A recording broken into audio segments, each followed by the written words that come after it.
ஒரு ஊரில் ஒரு பெரிய ஞானி இருந்தார். அவர் படுக்கையில் இருந்தார். இன்னும் கொஞ்ச நேரம்தான் அவர் இந்த உலகத்தில் இருக்க போகிறார். அவரை சுற்றி ஏகப்பட்ட கூட்டம். ஏற்கனவே அவருடைய உபதேசங்களை கேட்டவங்க பல பேர் வந்து அவரை சுற்றி நிற்கிறாங்க. அந்த ஞானி மெதுவாக கண்ணை திறந்து பார்க்குறார். எல்லாரும் அவருடைய கடைசி வார்த்தையை கேட்கறதுக்காக அவளோட காத்துக்கிட்டு இருக்கிறாங்க. அந்த ஞானி மெதுவாக பேச ஆரம்பித்தார். நான் என்னுடைய வாழ்நாள் பூராவும் உங்களுக்கு நிறைய போதனைகள் சொல்லிக்கிட்டு இருக்கிறேன். பேரானந்தம், மகிழ்ச்சி, தியானத்தன்மை இதை பற்றியெல்லாம் சொல்லியிருக்கிறேன். இப்போ நான் வேற ஒரு கரைக்கு போய்கிட்டு இருக்கிறேன். நான் இனிமேல் இந்த கரையில் இருக்க மாட்டேன். நீங்கள் நான் சொன்னதையெல்லாம் கேட்டீங்க, ஆனால் எதையும் நீங்கள் வந்து நடைமுறைப்படுத்தி பார்க்கல. எல்லாம் கேட்டதோட சரி, அதோட விட்டுட்டீங்க. அப்புறம் அதை தள்ளி போட்டுக்கிட்டே வந்துட்டீங்க. மேலும் அதை தள்ளி போடுறதுல எந்த பிரயோஜனமும் கிடையாது. இப்போ நான் போய்கிட்டு இருக்கிறேன். உங்களில் யாராவது என்னோட வர்றதுக்கு தயாரா அப்படின்னு கேட்டார்.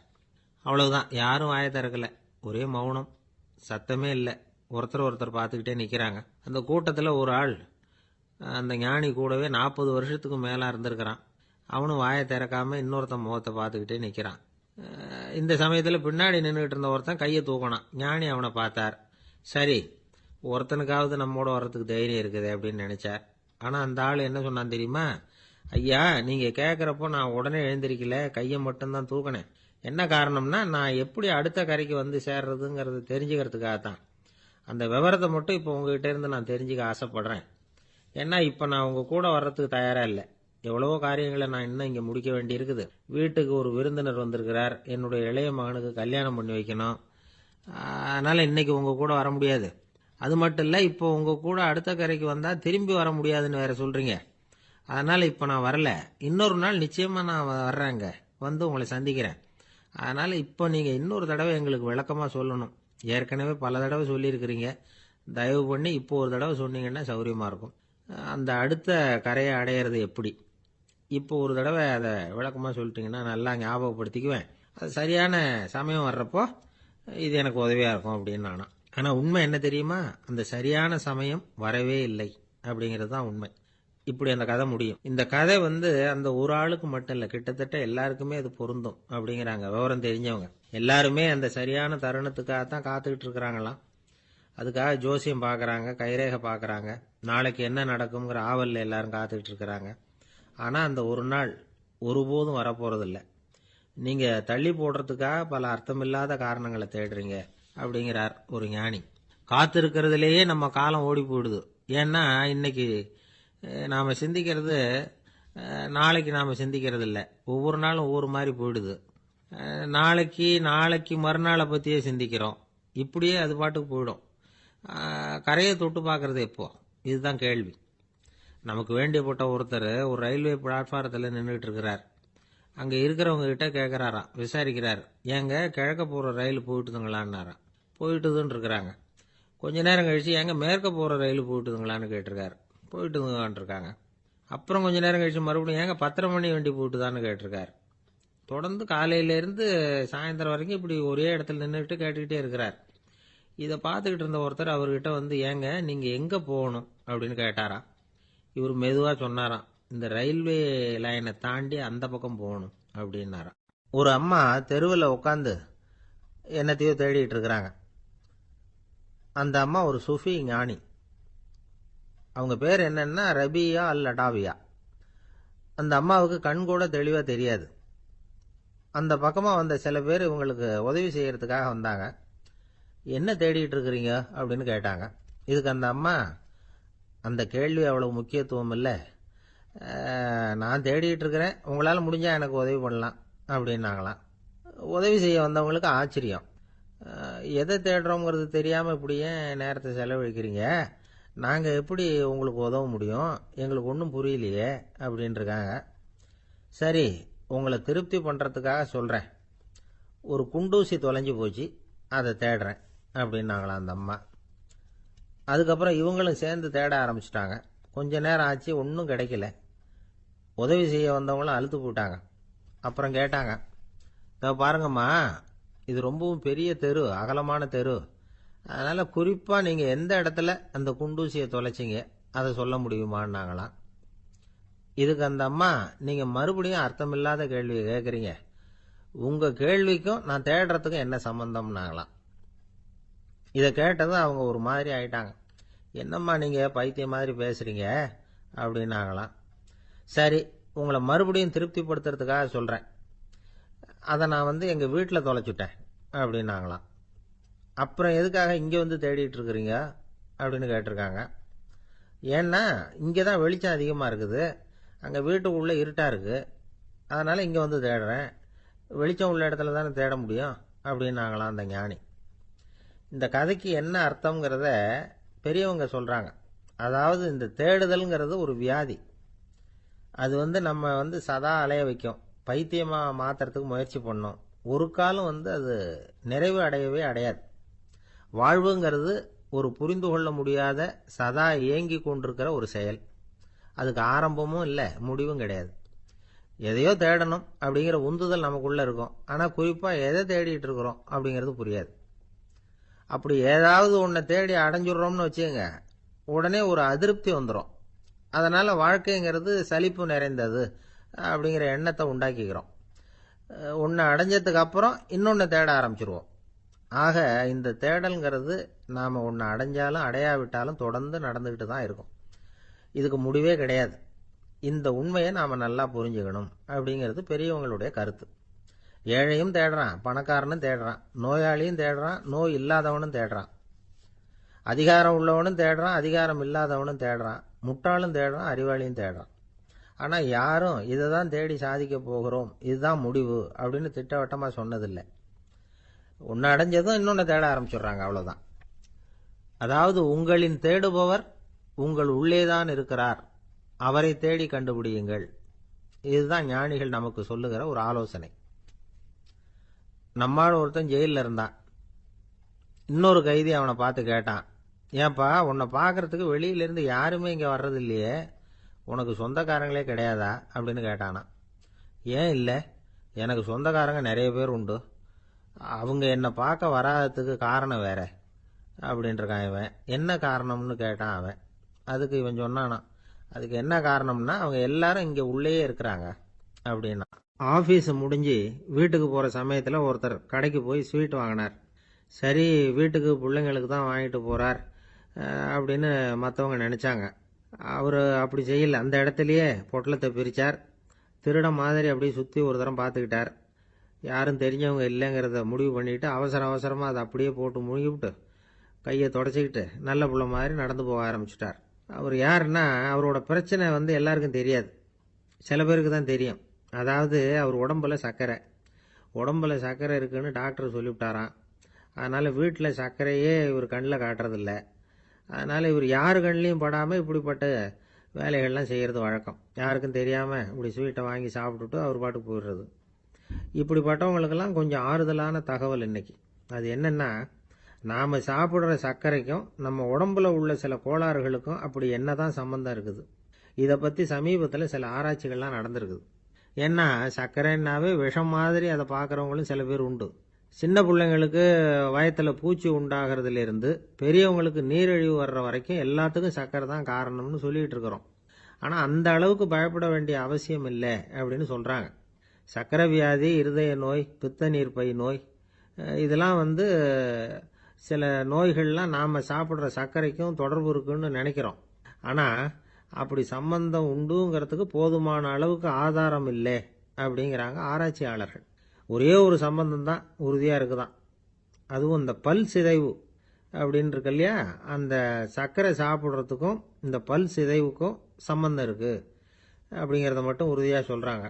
சர்க்கரைன்னா நாம் சாப்பிட்ற ஜீனி மட்டும் இல்லை, பழம், காய்கறி, பால், தேன், இப்படி எல்லாத்துலேயும் அது இருக்குது. கேரட்டு கொடுக்குற சத்தில் 88% சர்க்கரை, ஆப்பிள் கொடுக்குற சக்தியில் 95% சர்க்கரை. இது ஜீனி சர்க்கரை, இது ஆப்பிள் சர்க்கரை அப்படிங்கிற வித்தியாசம்லாம் உடம்புக்கு கிடையாது. ரெண்டுமே உடனடியாக சக்தி கொடுக்குது. ஒரு ஸ்பூன் சர்க்கரையில் 16 கலோரி தான் சத்து இருக்குது. அதிகமாக சர்க்கரை சாப்பிட்டா நீரிழிவு வந்துருங்கிறது தப்பான ஒரு அபிப்பிராயம். டயபெட்டிஸுங்கிறது ஒரு மெட்டபாலிக் டிசார்டர், அவ்வளவுதான். அதாவது நாம் சாப்பிட்ற சர்க்கரையை நம்ம உடம்பு திறமையாக உபயோகப்படுத்திக்க முடியல அப்படின்னு அர்த்தம். அதனால தான் அதிகமாக இனிப்பு வேணாம்னு சொல்கிறோம்.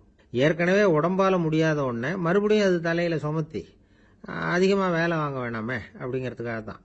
ஆகாரத்தில் அதிகமாக சர்க்கரை இருந்தால் அதனால் உடனே சர்க்கரை வியாதி வந்துடும்ங்கிறதுக்கு விஞ்ஞான ரீதியாக போதுமான ஆதாரம் இல்லை. அதனால் எப்போவாவது அதிகமாக ஸ்வீட்டு சாப்பிட்டுட்டா ஐயோ அதிகமாக சாப்பிட்டோமோ என்ன பண்ண போகுது தெரியலையே அப்படின்னு நினச்சி மனசை போட்டு குழப்பிக்க வேண்டியதில்லை. பொதுவாக எதுவுமே அதிகமாக வேண்டாம், எல்லாம் சீராக இருந்தால் போதும். நீரிழிவுங்கிறது புதுசாக வந்துட்ட ஒரு நோய் இல்லை, ரொம்ப காலமாகவே இருக்கிற ஒன்று தான். நம்ம முன்னோர்கள் இதை மதுமேகம் அப்படின்னு சொல்லுவாங்க. அதை கட்டுப்படுத்துறதுக்கு அவங்களே சில வழிமுறையை சொல்லி வச்சிருக்கிறாங்க. அது என்னென்னா வேற ஒன்றும் இல்லை, இந்த பாவக்காய், முள்ளங்கி, அருகம்புல், அவ்வளவுதான். வெள்ளை முள்ளங்கி இருக்குல்ல, அதை வாரத்துக்கு 3 நாள் சாப்பிட்டுக்கிட்டு வாங்க. நூலுக்கோல் ரொம்ப நல்லது. இல்லைன்னா முள்ளங்கி சாறு 1 ounce சாப்பிட்டுட்டு வரலாம். ரத்தத்தில் சேர்ற சர்க்கரை அளவை இதெல்லாம் கட்டுப்படுத்துது. சிறுநீரில் காணப்படுகிற சர்க்கரை அளவையும் சமநிலைப்படுத்துது. தினமும் ஆகாரத்தில் கோதுமை, கேழ்வரகு, வெந்தயம், கருவேப்பிலை, சோயாபீன்ஸ் எது கிடைக்குதோ சேர்த்துக்கலாம். இப்படிலாம் செஞ்சுக்கிட்டு வந்தால் அப்புறம் வீட்டுக்கு தெரியாமல் கடையில் போய் நின்றுக்கிட்டு ஸ்வீட் வாங்கி திருட்டுத்தனமாக சாப்பிட வேண்டிய அவசியமே உங்களுக்கு வராது. 2 ஆசாமிகள் கடற்கரையில் உட்காந்து சாவகாசமாக பேசிக்கிட்டு இருந்தாங்களாம். ஒருத்தர் சொன்னார், இன்னொருத்தருக்கு தெரியாமல் ஸ்வீட்டு சாப்பிட்றதே எப்பவும் இடைஞ்சல் தான் சார். நேற்றுக்கு பாருங்க அப்படி தான் சாப்பிட்டுக்கிட்டு இருந்தேன், வீட்டுக்காரி கண்ணில் போட்டுவிட்டுது, அதுக்கப்புறம் ஒரே ரகலையாக போச்சு அப்படின்னாரா. எனக்கு கூட அப்படி தான் சார் ஆயிட்டுது, ஒரே ரகலை அப்படின்னாராம் இன்னொருத்தர். நீங்கள் சாப்பிட்டதும் உங்கள் வீட்டுக்காரங்க கண்ணில் போட்டுவிட்டுதா சார் அப்படின்னு கேட்டிருக்காரு இவர். அதுக்கு அவர் சொன்னாராம், அப்படி இல்லை சார், கடைக்காரர் கண்ணில் போட்டுவிட்டுதோ, நான் அவருக்கு தெரியாமல் அந்த ஸ்வீட்டை அவர் கடையிலேருந்து எடுத்திருந்தேன் அப்படின்னு விளக்கம் கொடுத்தாராம் இந்த ஆள். ஒருத்தர் முகத்தை தொங்க போட்டுக்கிட்டு ஒரு மாதிரியாக வந்தார். என்ன விஷயம்னு விசாரித்தேன். என்னுடைய நண்பன் ஒருத்தங்கிட்ட கருத்து வேறுபாடு, இனிமேல் நமக்குள்ளே எந்த சம்மந்தமும் வேணாம்னு நட்பை முறிச்சிட்டு வந்துட்டேன்னா. நண்பர்கள்னு இருந்தால் கருத்து வேறுபாடு வரத்தான் செய்யும்னு.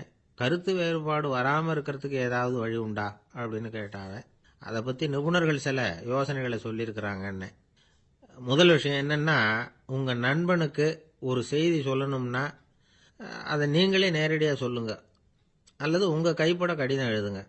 அதாவது நேரடி தொடர்பு முக்கியம். அதை விட்டுட்டு இன்னொருத்தர் மூலமாக நண்பர்களுக்கு செய்தி அனுப்புனா நீங்கள் சொல்கிற செய்தி அப்படியே போய் சேராது, அது சேதமாயிடும். அதை கூட்டி குறைச்சி சொல்லிவிடுவாங்க, அது குழப்பத்தில் கொண்டாந்து விட்டுரும். இது ஒரு யோசனை. 2வது யோசனை என்னன்னா, நீங்கள் ஒரு நல்ல காரியத்தை செய்யும் பொழுது உங்கள் நண்பரையும் சேர்த்துக்குங்க, அவருக்கும் அதில் ஒரு ஈடுபாட்டை உருவாக்குங்க. 3வது யோசனை, நம்ம பக்கத்தில் இருக்கிற நண்பர் மகிழ்ச்சி அடைகிற மாதிரி ஏதாவது செய்யணும். சின்ன சின்ன செயல்களாக இருந்தாலும் பரவாயில்ல, அவர் நமக்கு எதுவும் செய்யலையே, நாம் எதுக்கு செய்யணும் அப்படின்னு நினச்சிக்கிட்டு இருக்கக்கூடாது.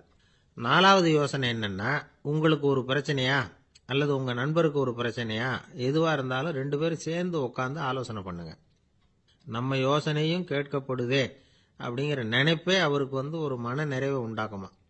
5வது யோசனை, உங்கள் நண்பர் ஏதோ ஒரு காரியத்தை செய்கிறார், நீங்கள் உடனே அவசரப்பட்டு நீ செய்கிறது தப்புன்னு தீர்ப்பு சொல்லக்கூடாது. அவர் அதை செய்யறதுக்கான நியாயங்கள் எவ்வளவோ இருக்கும், அதை புரிஞ்சுக்கிறதுக்கு முயற்சி பண்ணணும். 6வது யோசனை, உங்கள் நண்பர் என்ன சொன்னாலும் அதை பொறுமையாக கேளுங்க. அவர் சொல்கிறத புரிஞ்சுக்கணும், அவர் சொல்ல விரும்புகிறத புரிஞ்சுக்கணும், அவர் சொல்ல முடியாமல் தவிக்கிறதையும் புரிஞ்சுக்கணும். இப்படி 3 விதமாகவும் அவரை புரிஞ்சுக்கிட்டு அதுக்கு தகுந்த மாதிரி செயல்படணும். 7வது யோசனை என்னன்னா, உங்கள் நண்பர் உங்ககிட்ட ஏதோ ஒரு கருத்தை சொல்கிறார், அது உங்களுக்கு பிடிக்கல, அதுக்காக உடனே நீ சொல்கிறது சரியில்லை, நான் ஒத்துக்க மாட்டேன் அப்படின்லாம் மறுத்துக்கிட்டு இருக்கக்கூடாது.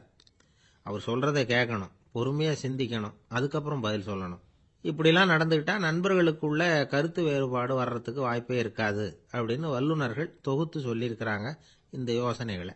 எனக்கு தெரிஞ்ச சில நண்பர்கள் உண்டு, அவங்களுக்குள்ளேயும் கருத்து வேறுபாடுகள் வராமல் இருக்கிறதுக்கு சில நுட்பங்களை கையாளுறது உண்டு. ஒருத்தர் சொன்னார், அந்த டாக்டர் சின்ன வயசுலேருந்து என் கூட பழகினவர், நாங்கள் 2 பேரும் இணை பிரியாத நண்பர்கள். இருந்தாலும் எனக்கு உடம்பு சரியில்லைன்னா நான் அவர்கிட்ட வைத்தியம் பார்த்துக்க மாட்டேன் அப்படின்னார் ஒருத்தர். ஏன் அப்படின்னு கேட்டேன். எங்கள் நட்பு கெட்டுப்போடக்கூடாது இல்லையா, அதனால தான் அப்படின்னாரு இவர். ஒரு நண்பர் அவசரமாக என்கிட்ட ஓடி வந்தார். அப்புறம் சொன்னார், என்னால் நம்பவே முடியல சார், என் பையனை அப்படி அப்படின்னு சொல்லி ஆச்சரியப்பட்டார். உங்கள் பையன் அப்படி என்னதான் செஞ்சுட்டான் அப்படின்னு கேட்டேன்.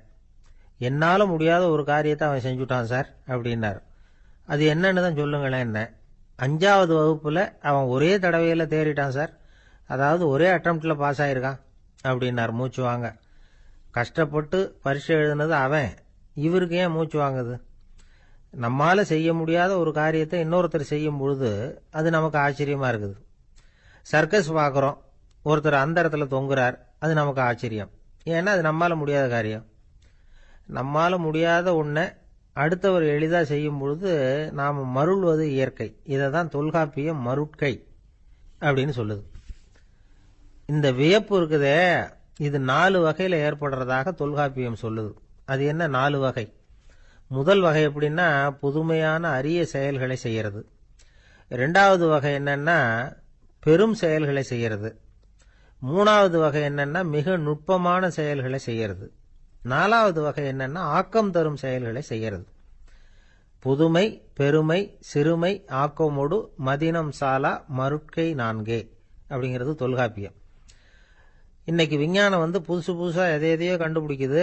ஆரம்பத்தில் அது ஆச்சரியமா இருக்கு, அப்புறம் அது நமக்கு பழகி போடுது. வானொலி பெட்டி புதுசாக வந்தப்போ ஒரு பெட்டி பேசுதுங்கிறது எவ்வளவு பெரிய ஆச்சரியம். இப்போ யாரும் அதை ஆச்சரியமா பார்க்கறது இல்லை. மதினம் சாலா மருட்கை அப்படின்னு ஒரு சொற்றொடர் வருது பாருங்க, அதில் கருத்தாழம் உண்டு. எதை பற்றியும் போதுமான அளவு புரிந்து கொள்ளாத போது ஒருத்தர் ஆச்சரியப்படுறார். புரிந்து கொண்ட பிறகு ஆச்சரியம் மறைஞ்சு போடுது. மிக நுட்பமான செயல்களும் நம்ம ஆச்சரியப்பட வைக்கும். ஒரு அரிசியில் ஒரு திருக்குறள் எழுதி காட்டுறாங்க, ஒரு முட்டை ஓட்டுக்குள்ள ஓவியம் தீட்டி காட்டுறாங்க. கருங்கல் சிற்பங்களில் எவ்வளவு நுட்பமான வேலைப்பாடுகளை எல்லாம் பார்த்து ஆச்சரியப்படுறோம். இது மாதிரி ஆக்கப்பூர்வமான அரிய செயல்களை செய்யறது கூட வியப்பை உண்டு பண்ணும். குப்பை கூலங்களை கூட வாழ்க்கைக்கு பயன்படுகிற பொருளாக மாற்றுகிறவர்கள் இருக்காங்க. அவர்களுடைய செயல் வியப்பு அளிக்குது. இடைக்காட்டு சித்தர் பாடின மூவடி 30ங்கிற நூலில் வர்ற ஒரு பாடல், ஆற்றல் பிறர் அறிதலின் அகம் கிளர்வு உறுதலின் கற்று அறி பாணர் கெழுமிய கோடலின் தோற்றம் உருகவே போற்றல் சால் வியப்பே. ஒருத்தருடைய ஆற்றல் தெரியாமல் இருந்தது, அவருடைய அரிய செயலை பார்க்கும் பொழுது வியப்பா இருந்தது, மனசுக்குள்ள கிளர்ச்சி. பாவலர்கள் இவர்களுடைய புகழை பாடி மற்றவர்களும் தெரிந்து கொள்ளுமாறு செய்கிறார்கள். அப்படிங்கிறதான் ஒரு யதார்த்தமான உண்மை. ஆக எல்லா வகையிலும் மக்கள் தங்களுடைய வாழ்க்கையில முன்னேறுவதற்கான வழிகாட்டுகிற ஒரு மெய்ப்பாடு தான் வியப்புங்கிறது. இந்த காலத்தில் நம்ம எப்படியெல்லாம் ஆச்சரியப்பட வைக்கிறாங்க. ஒரு ஆளை பிடிச்சி ஜெயிலில் கொண்டு வந்தாங்க. ஜெயில் அதிகாரி அவனை ரொம்ப ஆச்சரியமா பார்த்தாராம். இவன் கேட்டான், ஏன் சார் அப்படி பார்க்குறீங்க, நான் இப்போ இங்கே வர்றது உங்களுக்கு ஆச்சரியமா இருக்குதா அப்படின்னு கேட்டிருக்கான். இதுக்கு ஜெயில் அதிகாரி சொல்லியிருக்கார், நீ இப்போ இங்கே வந்ததில் எனக்கு ஒன்றும் ஆச்சரியம் இல்லைப்பா, ஏற்கனவே நீ இங்கேருந்து விடுதலையாகி போய் 6 மாதம் ஆச்சு, இவ்வளவு லேட்டாக வர்றியே அதுதான் எனக்கு ஆச்சரியமா இருக்கு அப்படின்னாராம். ஒரு நண்பர், அவர்கிட்ட பேசிக்கிட்டு இருந்தேன். மனித உறவுகள் பற்றி அவர் சொல்லிகிட்டு இருந்தார். அமெரிக்காவில் தந்தை மகன் உறவு எப்படி இருக்கு அப்படிங்கிறத விளக்கறதுக்கு அவர் ஒரு கதையை சொன்னார். ஒரு அப்பா பகல் பூராவும் அலுவலகத்தில் வேலை, ஓடி ஆடி உழைச்சிக்கிட்டு களைச்சி போய் ராத்திரி 10 மணிக்கு மேலே வீடு திரும்பினான். வீட்டு வாசலில் அவரோட மகன் காத்துக்கிட்டு இருக்கிறான், இன்னமும் தூங்கலை. அப்பா வாசல்லையே தடுத்து நிறுத்தி, அப்பா உனக்கு சம்பளம் எவ்வளவு அப்படின்னு கேட்குறான். ஏற்கனவே ஆஃபீஸ் பிரச்சனைகளால் அழுத்து போய் திரும்புகிற அப்பாவுக்கு கோவம் வந்துடுது. என்னடா இப்படிலாம் கேளுன்னு உங்கள் அம்மா உனக்கு சொல்லி கொடுத்தாளா அப்படின்னு சொல்லிட்டு உள்ளே போய் சட்டையை கட்டி மாட்டிவிட்டு குளிச்சுவிட்டு மறுபடியும் வெளியில் உடையை மாற்றுகிற சமயம் அப்போ மறுபடியும் மகன் உள்ளே நிற்கிறான் அவர் முன்னாடியே. அப்பா உனக்கு எவ்வளவு சம்பளங்கிறான் மறுபடியும். அப்பாவுக்கு எரிச்சல் அதிகமாகிட்டுது. மணிக்கு $20 போதுமா அப்படின்னார். அப்படின்னா எனக்கு ஒரு $10 தர முடியுமான்னா மகன். இதுக்கு தான் என் சம்பளம் எவ்வளவுன்னு கேட்டியா, 2ஆம் வகுப்பு படிக்கிற உனக்கு எதுக்குடா $10 அப்படின்னு கத்திவிட்டு தொலைக்காட்சி பெட்டியின் முன்னாடி போய் உட்காந்துக்கிட்டு ஏதோ நிகழ்ச்சியை பார்க்க ஆரம்பிச்சுட்டார். கொஞ்ச நேரம் கழிச்சு மறுபடியும் மகன் நிற்கிறான். அப்பா ப்ளீஸ் எனக்கு ஒரு $10 கொடுக்க முடியுமா? மகனுடைய கண்களில் கண்ணீர். என்னடா அவன் கண்ணீரை காட்டி காரியம் சாதிக்கலாம்னு பார்க்குறியா, ஒரு காசு கூட கொடுக்க மாட்டான் போ அப்படின்னு விரட்டி விட்டான். மகன் கண்ணீரை தொடச்சிக்கிட்டே கண்ணை தொடச்சிக்கிட்டு பேசாமல் போய் படுத்துக்கிட்டானா. கொஞ்ச நேரம் ஆச்சு. அப்பாவோட கோபம் கொஞ்சம் கொஞ்சமாக குறைஞ்சிது. பிள்ளைகிட்ட கோபமாக கத்துனது தப்பு தாங்கிறது புரிஞ்சுது அவனுக்கு. எழுந்திரிச்சு போனான், படுக்கை இறக்கி போனான். மகனை பார்த்தான். அவன் தலையணையை கட்டி பிடிச்சிக்கிட்டு அழுதுகிட்டு இருக்கிறான். அவனை மெல்ல நெருங்கி அவங்ககிட்ட எதமாக பேசுறதுக்கு ஆரம்பித்தானான். எதுக்குடா உனக்கு $10 பள்ளிக்கூடத்தில் கேட்டாங்களா அப்படின்னு கேட்டானான். மகன் சொல்லியிருக்கான், இல்லை டாடி, உனக்கு 1 மணி நேரம் சம்பளம் $20ன்னு சொன்னேன். நீ ஏற்கனவே எனக்கு கொடுத்த பாக்கெட் மணி $10 என்கிட்ட இருக்கு. இப்போ நீ இன்னொரு $10 கொடுத்தீங்கன்னா அதையும் சேர்த்து $20 ஆகிடும். அந்த $20 நான் உனக்கு கொடுத்துருவேன். அப்படி கொடுத்தா நீ என் கூட 1 மணி நேரம் செலவழிப்ப இல்லையா, அதுக்காக தான் $10 கேட்டேன் அப்படின்னு சொன்னானான். அந்த அப்பா கண்ணு கலங்கி போச்சான். ஆதரவோட தன்னுடைய மகனை கட்டி பிடிச்சி அழ ஆரம்பிச்சிட்டாராம். இதுதான் நண்பர் சொன்ன கதை. அமெரிக்கா மட்டும் இல்லை, உலகம் பூராவும் இன்னைக்கு மனித உறவுகள் இப்படி தான் மாறிட்டு இருக்கு. பெரியவர்கள் அறிவுரை என்ன தெரியுமா? உங்கள் குழந்தைகளிடமிருந்து குழந்தை பருவத்தை பிரித்து விடாதீர்கள் அப்படிங்கிறது தான். அதாவது இன்றைய குழந்தைகள் தங்கள் பிருந்தாவனத்தை இழந்து விடுகிறார்கள் அப்படிங்கிறது அவங்களுடைய கருத்து. இந்த நிலைக்கு நாம காரணமா இருந்துடக்கூடாது. குழந்தைகளோட விளையாடுவோம், குடும்பத்தோட உறவாடுவோம் அப்படிங்கிறது தான் நம்முடைய நோக்கமாக இருக்கணும். இன்றைய உறவு முறைக்கு இன்னொரு உதாரணம் சொல்லுவாங்க. ஒருத்தர் வந்தாராம், அவர் பக்கத்தில் ஒரு சின்ன பையன். நாம் அவரை விசாரிக்கிறோம், யார் இந்த பையன் அப்படின்னா அவர் சொல்கிறார், இவன் எனக்கு தூரத்து உறவு அப்படின்னாராம். இந்த தூரத்து உறவுன்னா எப்படின்னு இருக்கான். இதுக்கு அவன் சொல்லியிருக்கிறான், இவன் எங்கள் அப்பாவுக்கு 8வது புள்ள அப்படின்னானான். ஒருத்தன் எப்படி நடந்துக்கிறாங்கிறத வச்சு தான் அந்த ஆள் எப்படிங்கிறத நாம் முடிவு பண்ணுறோம். ஆளுமைன்னு சொல்கிறோம்ல, அதுக்கு சூழ்நிலைகளை ஆளுகின்ற தன்மை அப்படின்னு விளக்கம் கொடுக்கிறார் ஒரு உளவியல் நிபுணர். சரி, ஒரு மனிதனுடைய ஆளுமையை உருவாக்குகிற விஷயங்கள் என்னென்ன? பிறப்பு, வளர்க்கப்பட்ட விதம், படிப்பு, நண்பர்கள், சமுதாயம், இப்படி நிறைய உண்டு. ஆளுமையின் அடிப்படையில் சில மனநோய்கள் உண்டாகுது. அதெல்லாம் என்னென்னங்கிறத தெரிஞ்சு வச்சுக்கிட்டோம்னா நம்ம கூட இருக்கிறவங்களை அடையாளம் கண்டுபிடிக்கிறதுக்கு அது ரொம்ப உபயோகமாக இருக்கும். ஃப்ரெனாய்டு ஆளுமை அப்படின்னு ஒன்று. இந்த கோளாறு உள்ளவங்க எப்படி இருப்பாங்க தெரியுமா? அதிக உணர்ச்சி, சந்தேகம், பொறாமை இதெல்லாம் அதிகமாக இருக்கும். வளைஞ்சு கொடுக்க மாட்டாங்க. அடுத்தவங்களோட இணக்கமான உறவு இருக்காது. அவங்க செய்கிற தப்புக்கெல்லாம் அடுத்தவங்களை குறை சொல்லிட்டு இருப்பாங்க. இது ஒரு ரகம். அடுத்தது ஸ்கிசாய்டு ஆளுமை அப்படின்னு சொல்கிறாங்க. இந்த கோளாறு உள்ளவங்க அடுத்தவங்களோட பழக கூச்சப்படுவாங்க. சின்ன வயசுலேயே இது ஆரம்பமாயிடுது. பகல் கனவுலேயே சஞ்சரிப்பாங்க. அவங்களுடைய விரோதம், கோபம் இதை கூட வெளியில் காட்டிக்க முடியாமல் இருப்பாங்க. இவங்களுக்கு அகமுகம், பிரச்சனைகள்லேருந்து ஒதுங்கி எதுலேயும் ஈடுபாடு இல்லாதவங்களா இருப்பாங்க. இப்படி ஒரு ரகம். அடுத்தது சைக்ளோதமிக் ஆளுமை அப்படின்னு சொல்கிறாங்க. அது என்னன்னா, உணர்ச்சிகளில் ஏற்றத்தாழ்வு அதிகமாக இருக்குமா. சில சமயம் பார்த்தா மகிழ்ச்சியாக இருப்பாங்க, சில சமயம் சோகமாக உட்காந்துருப்பாங்க. அவங்க மனநிலைக்கு தகுந்த மாதிரி சமூக நிகழ்ச்சிகளில் பங்கெடுத்துக்குவாங்க. இன்னொரு வகை என்னன்னா, எண்ண பீடிகை ஆளுமை அப்படின்னு பேர் வச்சிருக்கிறாங்க. அதுக்கு இவங்களுக்கெல்லாம் கரெக்டாக இருக்கணும். எல்லாம் சட்டத்திட்டம், இதுலேயும் ஒரு ஒழுங்குமுறை, இப்படி எதிர்பார்க்குற மனோபாவம். இவங்க எதிர்பார்ப்புக்கும் வரன்முறைக்கும் மற்றவங்க கட்டுப்படணும்னு நினைப்பாங்க. இந்த நிலைமை நீடிச்சா என்ன ஆகும் தெரியுமா? அலைக்கழிக்கிற எண்ணங்கள் திரும்ப திரும்ப ஒரே செயலை செய்ய தூண்டுற மன தளர்ச்சிக்கு ஆளாயிடுறாங்க. அடுத்தது ஹிஸ்டீரியா ஆளுமை. சின்ன விஷயத்தையெல்லாம் பெருசுபடுத்தி நாடகமாக்குற நடிகர்கள் இவங்க. உணர்ச்சி அதிகம் உள்ளவங்க. இவங்க மன எழுச்சியில் பக்குவமின்மை, குழந்தைத்தனம், முதிர்ச்சியின்மை எல்லாம் இருக்கும். தன்னலம் மிக்க குணம்.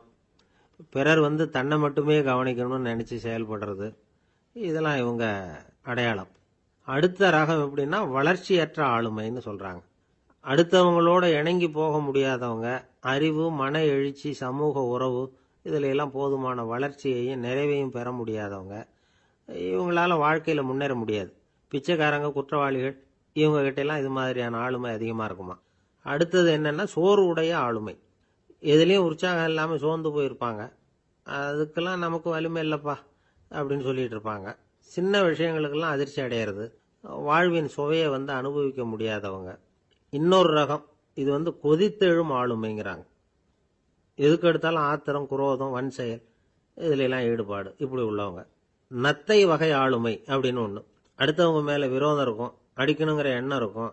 ஆனால் அதை அப்படியே வெளியில் காட்டாமல் அதே சமயம் அமைதியான முறையில் வெறுப்பை வெளிக்காட்டுற ரகம். இவங்கெல்லாம் பேசாமல் கம்முன்னு இருந்துக்கிட்டே நினைச்சதை நிறைவேற்றிக்கிறவாங்க. முன்ஜாக்கிரதை ஆளுமை அப்படின்னு ஒரு ரகமா. பாதுகாப்பின்மை, சந்தேகம், முழுமையின்மை, அறவேக்காட்டுத்தனம் இந்த மனப்போக்கு அதிகமாக இருக்கிறதுனால அகம்பாவம், புடிவாதம், எச்சரிக்கை எல்லாம் அளவுக்கு மீறி இருக்கும். இதுவரைக்கும் நாம் பேசிக்கிட்டு இருந்த ஆளுமை பண்புகள் அளவுக்கு அதிகமாக போயிட்டுதுன்னா ஆளுமை கோளாறுகள் ஏற்படும். அதன் அடிப்படையில் மனவியாதிகள் வருமா. அதனால் இணக்கமான, எல்லாரும் விரும்புகிற இயல்பான ஆளுமையை பெறுவதற்கு நாம் முயற்சி செய்யணும் அப்படிங்கிறது மனோதத்துவ நிபுணர்களுடைய ஆலோசனை. ஒருத்தர் ஒரு மனோதத்துவ டாக்டரை தேடிட்டு வந்தாராம். டாக்டர், எனக்கு மனசில் ஏதோ வியாதி, ஆளுமை கோளாறு. அதாவது எனக்கு சீக்கிரமா செத்து போனா தேவையில்லைன்னு தோணுது அப்படின்னாராம். உடனே அந்த டாக்டர், சரி அப்படின்னா இங்கே இருங்க, நான் வைத்தியம் பார்க்கறேன் அப்படின்னு. ஒரு ஆசாமி வேகமா ஓடிக்கிட்டு இருந்தான். ஏன் இப்படி ஓடுறேன்னு கேட்டார் இன்னொருத்தர். அங்க ஒரு ஆள் அடிபட்டு கிடக்குறான், அதை பார்த்தேன், உடனே ஓடுறேன்னா. எங்கன்னு கேட்டார். ஆஸ்பத்திரிக்குன்னா. ஒரு ஆள் அடிபட்டு கிடக்கிறத பார்த்தா உடனடியாக நாம செய்ய வேண்டியது முதல் உதவி, அதுக்கப்புறம் தான் ஆஸ்பத்திரி. இன்னைக்கு விபத்துங்கிறது சர்வசாதாரணமாக நடந்துகிட்டு இருக்குது. வாகன விபத்து, வெடிகுண்டு விபத்து, தீ விபத்து, கட்டடம் சரியறது, பூகம்பம், இப்படி நிறைய நடக்குது. ஒரு விபத்தை பார்த்துட்டா நம்மள பல பேர் நமக்கு என்னத்துக்கு வம்புன்னு ஒதுங்கி போயிடுறதும் உண்டு. சில பேர் துணிஞ்சு கிட்ட போய் உதவி செய்யறதும் உண்டு. அப்படி உதவி செய்ய நினைக்கிறவங்களுக்கு உபயோகப்படுற தகவல் இது. விபத்தில் காயமடைஞ்சவங்களை 3 பிரிவாக பிரிக்கலாமா. முதல் வகை கொஞ்சம் சீரியஸ் ஆனது, உயிருக்கு உடனே ஆபத்து தரக்கூடியது. மூளை காயம், முகம், கழுத்து காயங்கள், இருதயம், நுரையீரல் காயங்கள், வயத்தில் உள்ளுறுப்பு காயங்கள், அதிகப்படியான இரத்தப்போக்கு, இதனால எல்லாம் பாதிக்கப்பட்டிருந்தா அது முதல் வகை அப்படின்னு நாமளே மனசுக்குள்ள முடிவு பண்ணிக்கணும். இவங்களுக்கெல்லாம் உடனடியாக முதல் உதவி கொடுக்கணும். தாமதப்படுத்தாமல் ஆஸ்பத்திரிக்கு கொண்டுகிட்டு போயிடணும். இப்படி கொஞ்சம் எச்சரிக்கையாக நடந்துக்கிட்டா அவங்கள பல பேரை காப்பாற்றி போடலாம். ரெண்டாவது வகை எப்படின்னா, முதல் உதவி விரைவாக கிடைச்சா உயிர் பிழைக்கக்கூடிய மார்பு காயங்கள், கைகால் எலும்பு முறிவு, இடுப்பு முதுகெலும்பு காயம், சீரான இரத்த சேதம், இப்படிப்பட்டவங்களை ரெண்டாவது வகையாக பிரிக்கணும். ஆபத்து இல்லாத சிராய்ப்புகள், சிறு காயங்கள், இரத்த உறைவுகள், இதனால் பாதிக்கப்படுறவங்க மூணாவது வகை. ஒருத்தர் தலையில் அடிபட்டு நினைவு இழந்துட்டாருன்னு வச்சுங்க, அவருக்கு வாந்தி வர்றதுனால புறையேறி மூச்சு அடைப்பு உண்டாகும். இப்படி ஆகாமல் இருக்கிறதுக்காக தலையை ஒரு பக்கமாக சாய்ச்சி வைக்கலாம். நாடி துடிப்பையும் இதய துடிப்பையும் தொட்டு பார்க்கணும். அது குறைஞ்சிருந்தாலும் சரி, நின்று இருந்தாலும் சரி, அவர் மார்பை நிமிஷத்துக்கு 80 தடவை உள்ளங்கையால் அழுத்தி இதய துடிப்பை மீட்கிறதுக்கு உதவி பண்ணணும். கழுத்தில் காயம்பட்டாலும் ஆபத்து அதிகம். கழுத்துக்கு அடியில் ஒரு துண்டை மடித்து வைக்கலாம். 2 பக்கமும் சின்ன தலையணை அல்லது துணி மடிப்புகளை வச்சு கழுத்தை அதிகமாக அசையாமல் பார்த்துக்கலாம். முதுகெலும்பு முறிஞ்சிருக்குமோ அப்படிங்கிற சந்தேகம் இருந்ததுன்னா அவரை அதிகமாக அசைய விடக்கூடாது. அதிகமாக அசைஞ்சா தண்டு இடத்துல பாதிப்பு ஏற்பட்டு கைகால் விளங்காமல் போயிடும். அவரை ஒரு கனமான போர்வை இல்லைன்னா பாயில் படுக்க வச்சு 4 பேர் மெதுவாக தூக்கி மருத்துவ உதவிக்கு அனுப்பி வைக்கலாம். கையெலும்பு முறிஞ்சிருந்தா முறிஞ்ச பாகத்தை உடம்போட சேர்த்து அசையாமல் கட்டி போடலாம். கால் எலும்பு முறிஞ்சிருந்தா மற்ற காலோட சேர்த்து கட்டி போடலாம். முறிஞ்ச பாகம் தொங்காமல் பார்த்துக்கணும், அப்போதான் வீக்கம் உண்டாகாமல் இருக்கும். வெட்டு காயம், குண்டடிப்பட்ட காயம், இதுல எல்லாம் ரத்தப்போக்கு அதிகமாக இருக்கும். ரத்தம் வெளியேற வெளியேற ஆபத்து அதிகம். சுத்தமான துணியை பல மடிப்புகளை மடித்து காயத்தின் மேலே வச்சு அழுத்தமாக ஒரு 10 நிமிஷம் பிடிச்சிக்கணும். ரத்தம் நின்ன உடனே காயத்துக்கு கட்டு போடலாம். சில சமயம் காயம்பட்ட பாகத்தை உயரமாக தூக்கி பிடிச்சிக்கிட்டாதான் ரத்த கசிவு நிற்கும். இந்த விவரங்களை எல்லாம் கொஞ்சம் மனசில் வாங்கி வச்சுக்கிட்டோம்னா சமயத்தில் உதவும். ஏன்னா இந்த காலத்தில் விபத்து எந்த ரூபத்தில் எப்போ வரும்னு யூகிக்கவே முடியல. நண்பர் ஒருத்தர் சொன்னார், நேற்றுக்கு பாருங்க சார், என் கண்ணு முன்னாடியே ஒரு சின்ன விபத்து நடந்ததுன்னார். என்னன்னு விசாரித்தோம். ஒரு பஸ்ஸில் வந்துக்கிட்டு இருந்தேன். அந்த பஸ்ஸில் பின்பக்கம் படி ஓரமாக நின்றுக்கிட்டு இருந்த ஒருத்தர் ரோட்டில் விழுந்துட்டார். டிரைவர் அதை கவனிக்கல, நிறுத்தாமல் அவர் பாட்டுக்கு போகிறாருன்னார். கண்டக்டர் உடனே விசில் கொடுத்து பஸ்ஸை நிறுத்த வேண்டியது தானே அப்படின்னோம். அதுதான் சார் முடியாமல் போச்சுன்னார் அவர். ஏன்னு கேட்டாங்க. தவறி கீழே விழுந்ததே அந்த கண்டக்டர் தான் சார் அப்படிங்கிறார். ஒரு சீன தேசத்து அரசர் இருந்தார். அவருக்கு வயசாயிட்டுது. அவருக்கு அடுத்தபடியாக அவருடைய புள்ள பட்டத்துக்கு வரணும், ஆட்சி பொறுப்பை ஏற்றுக்கணும். ஒரு நல்ல தலைவனுக்கு இருக்க வேண்டிய பண்புகள்லாம் தன்னுடைய மகனுக்கு இருக்கணும்னு விரும்பினார் அந்த அரசர். அதனால இளவரசனை பக்கத்தில் இருந்த ஒரு குரு கிட்ட அனுப்புனார். இளவரசன் அவர்கிட்ட போய் சேர்ந்தான். அந்த குரு என்ன பண்ணார் தெரியுமா? இவனை பார்த்து சொன்னார், இதை பாருப்பா, நீ என்ன பண்ற, இப்பவே பக்கத்தில் இருக்கிற காட்டுக்கு போ, நடு காட்டில் போய் ஒரு இடத்துல உட்காந்துக்கோ. அங்கே என்னென்ன சத்தம்லாம் உன் காதில் விழுதுன்னு கவனிச்சு கேளு. உன் காதில் விழுந்த ஓசைகள் என்னென்னங்கிறத என்கிட்ட சொல்லு, அதுதான் எனக்கு தெரியணும், உனக்கு வேலையும் அதுதான் அப்படின்னு சொல்லி அனுப்பி வச்சுட்டார். இளவரசன் காட்டுக்கு போனான். குரு சொன்னபடியே ஒரு இடத்துல உட்காந்து கவனிச்சு கேட்டான். அதுக்கப்புறம் குரு கிட்ட திரும்பி வந்தான். என்னென்ன சத்தம்லாம் கேட்ட அப்படின்னு கேட்டார் குரு. குருவே, காட்டில் நான் பறவைகள் சத்தம்லாம் கேட்டேன், மிருகங்களின் ஓசையையும் கேட்டேன், இதை தவிர இடி, மின்னல், மழை இதுகளோட சத்தத்தையும் கேட்டேன் அப்படின்னா. குரு யோசனை பண்ணார், நீ இன்னமும் சரியா கேட்கல, அதனால மறுபடியும் காட்டுக்கு போ, கொஞ்ச நாள் தங்கியிருந்து கேட்டுட்டு வா அப்படின்னார். இளவரசனுக்கு ஒன்றும் புரியல. இருந்தாலும் குருவின் கட்டளையாச்சே, மறுக்க முடியுமா? உடனே அவன் மறுபடியும் காட்டுக்கு போனான். ஒரு இடத்துல உட்காந்தான். கொஞ்ச நேரம் உன்னிப்பாக கவனித்து கேட்டான். சில நாள் கழித்து குரு கிட்ட திரும்பி வந்தான். குருவே, இந்த தடவை சில துல்லியமான சத்தங்களை எல்லாம் கேட்டான். தேனி பறக்கிற சத்தம், நீரோடையின் மெல்லிய ஓசை, இதெல்லாம் கேட்டேன்னா. குரு சிரிச்சார். நீ மறுபடியும் காட்டுக்கு போ, இன்னும் சில நாள் அங்கே இரு, முழுமையாக கவனமாக கேட்டுக்கிட்டு வா அப்படின்னு சொல்லி அனுப்பி வச்சுட்டார். இளவரசனுக்கு குழப்பம் அதிகமாயிட்டுது. ஒன்றுமே புரியல. மறுபடியும் காட்டுக்கு போனான். மௌனமாக ஒரு இடத்துல உட்காந்துட்டான். அப்படியே தியானத்தில் ஆழ்ந்துட்டான். சில நாளில் அவனுக்கு இதுவரை கேட்காத ஓசைகள்லாம் கேட்க ஆரம்பிச்சிட்டுது. இதைத்தான் நான் கேட்கணும்னு என்னுடைய குரு எதிர்பார்த்துருக்கிறாருங்கிறத புரிஞ்சுக்கிட்டான். உடனே குரு கிட்ட ஓடனான். குருவே, இந்த தடவை காதுகளுக்கு கேட்க முடியாத சில ஓசைகளை கூட என்னால் உணர முடிஞ்சுது. பூ மலருகிற ஓசை, சூரியனால பூமி சூடாகிறப்போ எழுகிற ஓசை, காலை பனித்துளி இந்த புல்லெல்லாம் குடிக்கிற ஓசை, இது எல்லாம் என்னால் நல்லா கேட்க முடிஞ்சுது அப்படின்னா. குருவுக்கு இப்போதான் திருப்தி ஏற்பட்டுதான். இளவரசனை பார்த்து சொன்னார், இதை பாருப்பா, இப்போதான் நாட்டை ஆளுகிற தகுதி உனக்கு வந்திருக்குது அப்படின்னு சொல்லி அதுக்கு விளக்கமும் கொடுத்தாராம். எந்த அரசன் தன்னுடைய மக்களின் இதயம் பேசுகிற மௌன மொழியை, மௌன வார்த்தைகளை கேட்குறானோ அவன்தான் ஆள தகுதி உள்ளவன். எந்த அரசன் தன்னுடைய மக்களின் உணர்ச்சிகளை உண்மையாக உணர்றானோ அவன்தான் முதன்மையான அரசன். போலி வார்த்தைகளை மட்டும் கேட்டுட்டு பல மௌன ராகங்களை காதில் வாங்கிக்காதவன் அரசனே இல்லை. எந்த நாட்டில் எப்போ ஒரு அரசன் தன்னுடைய மக்களின் உணர்ச்சிகளை கேட்க மறுக்கிறானோ அன்னையிலிருந்தே அந்த நாடு அழிய தொடங்குது அப்படின்னு அர்த்தம். இதுதான் அந்த குரு இளவரசனுக்கு போதிச்சது. வாயால் பேசுறத மட்டும் கேட்டு ஏமாறக்கூடாது, உணர்ச்சிகளையும் கேட்கறதுல தான் மனப்பக்குவம் உண்டாகும். மக்கள் உணர்ச்சிகளை புரிந்து கொள்ளாத அரசர்கள் நீடிச்சிருக்க முடியாது. அது மாதிரி நாடுகளில் அடிக்கடி குழப்பம் தான் உண்டாகும். அப்படி இருந்தா அடிக்கடி ஆட்சி மாறிட்டு இருக்கும். அப்படிப்பட்ட ஒரு தேசம், அங்கே ஒரு சிறைச்சாலையில் 3 கைதிகள் பேசிக்கிட்டு இருந்தாங்க. ஒருத்தன் சொன்னான், நான் இந்த நாட்டு ராஜாவை எதிர்த்து பேசிக்கிட்டு இருந்தேன், அதனால என்னை பிடிச்சி கொண்டாந்து இங்கே போட்டுட்டாங்க அப்படின்னா ஒருத்தன். இன்னொருத்தன் சொன்னான், நான் இந்த நாட்டு ராஜாவை ஆதரித்து பேசிக்கிட்டு இருந்தேன், அதனால என்னை பிடிச்சி கொண்டாந்து இங்கே தள்ளிவிட்டாங்க அப்படின்னா. அது சரி, நீ என்ன தப்பு பண்ண அப்படின்னு சொல்லி 3வது ஆளை பார்த்து இவங்க கேட்டாங்க. அதுக்கு அந்த ஆள் சொல்றான், நான் தான் இந்த நாட்டு ராஜா அப்படின்னா. இந்த காலத்து புள்ள ஒருத்தன் தன்னோட அப்பாவை பார்த்து சொன்னான், அப்பா, நான் உனக்கு உதவி செய்யலாம்னு நினைக்கிறேன், என்ன உதவி செய்யணும்னு சொல்லு அப்படின்னா. நீ சும்மா இருந்தா அதுவே எனக்கு செய்கிற பெரிய உதவிடா அப்படின்னார் அப்பா. சும்மா இருக்கிறதும் ஒரு உதவி தான், அது மாதிரி மௌனமும் ஒரு சமூக சேவை தான் அப்படிங்கிறார் காஞ்சி பெரியவர். நமக்கு 5 புலன்கள் இருக்கு, மெய், வாய், கண், மூக்கு, செவி. இந்த 5லேயும் அதிகப்படியான வேலை எதுக்குன்னு நினைக்கிறீங்க? வாய்க்கு தான். ஏன்னா அதுக்கு 2 வேலை. இப்போ கண்ணுக்கு பார்க்கறது மட்டும்தான் வேலை, காதுக்கு கேட்கறது மட்டும்தான் வேலை, மூக்குக்கு வாசனை அறியறது தான் வேலை, உடம்புக்கு உணர்றது மட்டும்தான் வேலை. ஆனால் வாய் அப்படி இல்லை, அதுக்கு 2 வேலை. சாப்பிட்றதும் அதுதான், பேசுறதும் அதுதான். அதாவது வாய் ஒன்று தான் கர்மேந்திரியமாகவும் இருக்குது, ஞானேந்திரியமாகவும் இருக்குது அப்படின்னு சொல்லுவாங்க. சாப்பாட்டில் உட்காந்தா எந்தெந்த ஆகாரம் என்னென்ன ருசின்னு அறிவிக்கிற வேலையும் செய்யுது.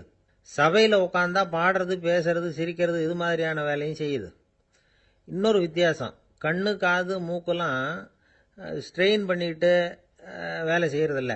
ஒரு ரோஜா பூ பார்த்தா உடனே மூக்கு அப்படியும் இப்படியும் அசைய ஆரம்பிக்கிறது இல்லை.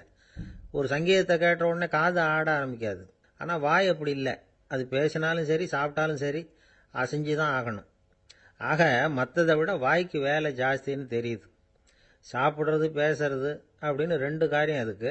இப்படி 2 காரியம் இருக்கிறதுனால அது 2ஐயும் பாதியாக குறைச்சிக்கணுங்கிறது கடவுள் அபிப்பிராயமாக இருக்கணும் அப்படிங்கிறார் காஞ்சி பெரியவர். ஆனால் இப்போ நாம் அப்படியே நடந்துக்கிறோம், அதுக்கு நேர்மாறாக நடந்துக்கிறோம். நாம் சாப்பிட்றதும் அதிகம், பேசுகிறதும் அதிகம், 2 வேலையையும் தேவைக்கு அதிகமாகவே செய்கிறோம். வாய் தான் ரொம்ப ஓவர் ஒர்க்குடு. அதுக்கு ஓய்வு கொடுத்தா உடம்பும் நல்லாயிருக்கும், உலகமும் நல்லாயிருக்கும். மௌன விரதம் இருக்கிறதெல்லாம் எதுக்காக நினைக்கிறீங்க? இதுக்காக தான். இந்த காலத்தில் மௌனமாக இருக்கிறவங்கெல்லாம் மகத்தான தொண்டு செய்கிறாங்க அப்படின்னு தான் சொல்லணும். சத்தம் அதிகமாக போய் தான் சவுண்டு பொல்யூஷன் வருது. அது மட்டும் இல்லை, மௌனமாக இருந்தால் சண்டை சச்சரவே வராது. மௌனம் கலக நாஸ்தி. ஆக இதுவும் ஒரு சமூக சேவை தான். நமக்கு தான் வாய் இருக்குதேங்கிறதுக்காக வசமாக சாப்பிட்றதும் தப்பு, வளவளன்னு பேசுறதும் தப்பு. ஒரு கருத்தை சொல்கிறதுக்கு ஒரே ஒரு சொல்லு போதும் அப்படின்னு இருக்கும்பொழுது 2 சொற்களை செலவு பண்ணாதே. எவ்வளவு சொன்னாலும் அதனால் ஒரு பயனும் விளையாது அப்படின்னு தெரிய வருமேயானால் அந்த ஒரு சொல்லையும் விரயம் பண்ணாதே அப்படிங்கிறார் ஒரு அறிஞர். எல்லா குணங்கள்லேயும் மௌனம்தான் சிறந்தது அப்படிங்கிறார் ஒருத்தர். மௌனமா இருக்கிறது மூலமா மற்றவர்கள் குறைகளை நம்மால தெரிஞ்சுக்க முடியும். அதே சமயத்துல நம்ம கிட்ட இருக்கிற குறைகளை மற்றவங்களுக்கு தெரியாம மறைச்சிக்கவும் முடியுங்கிறார் அவர். உண்மைதானே. ஒரு பெரிய மேடை பேச்சாளர், பொது வாழ்க்கையில் 25 வருஷ காலமாக ஈடுபட்டு இருக்கிறவர். அவர் மனைவி ஒரு நாள் சொன்னாங்க, எங்கள் வீட்டுக்காரர் 25 வருஷ காலமாக பொது வாழ்வில் ஈடுபட்டிருந்தா கூட இந்த மாதம் 10ஆம் தேதியிலிருந்து தான் மக்களுக்கு சேவை செய்ய ஆரம்பிச்சிருக்கார் அப்படின்னாங்க ரொம்ப பெருமையாக. 10ஆம் தேதிக்கு அப்படி என்ன விசேஷம் அப்படின்னு கேட்டோம். அன்னையிலேருந்து தான் அவர் மேடையில் பேசுகிறத நிறுத்தினார் அப்படின்னாங்க அந்த அம்மா. ஒரு மனுஷனுக்கு 3 விதத்தில் கர்வம் உண்டாகிறதுக்கு வாய்ப்பு உண்டு. பணம், பதவி, புகழ். பணம் அதிகமாக வந்தால் கர்வம் வரலாம். பதவி பெருசாக வந்துட்டுதுன்னா கர்வம் வரலாம். புகழ் அதிகமாக போனாலும் கர்வம் வரலாம். இந்த 3 வகையான கர்வத்துக்கும் இடம் கொடுக்காம இருக்கிறாங்க பாருங்க, அவங்க தான் சிறந்த மனிதர்கள். ஒரு பெரிய பொறுப்பில் இருக்கிறவங்களுக்கு கர்வம் வந்துடக்கூடாது. அப்படி வந்துட்டுதுன்னா அது எல்லாருக்கும் இடைஞ்சல். ஒரு ராஜா இருந்தார். அவர் ஒரு நாள் தன்னுடைய தலைநகரத்தை சுற்றி வந்துகிட்டு இருந்தார். ஒரு இடத்துல ஒரு அழகான நிலத்தை பார்த்தார். ஆஹா, இந்த இடத்துல நமக்குன்னு ஒரு மாளிகையை கட்டினா எவ்வளவு நல்லா இருக்கும் அப்படின்னு நினைச்சார். ராஜா நினைச்சா அது முடியாத காரியமா? சரி, இந்த நிலம் யாருக்கு சொந்தம்னு விசாரிங்க அப்படின்னார் பக்கத்தில் இருந்தவங்க கிட்ட. அவங்கெல்லாம் ஓடி போய் விசாரிச்சாங்க. அந்த இடம் ஒரு வயசான கிழவிக்கு சொந்தம், வயசான அம்மாவுக்கு சொந்தமா. அந்த அம்மா தான் அதில் ஒரு குடிசையை போட்டு குடியிருந்துட்டு இருக்கிறாங்க.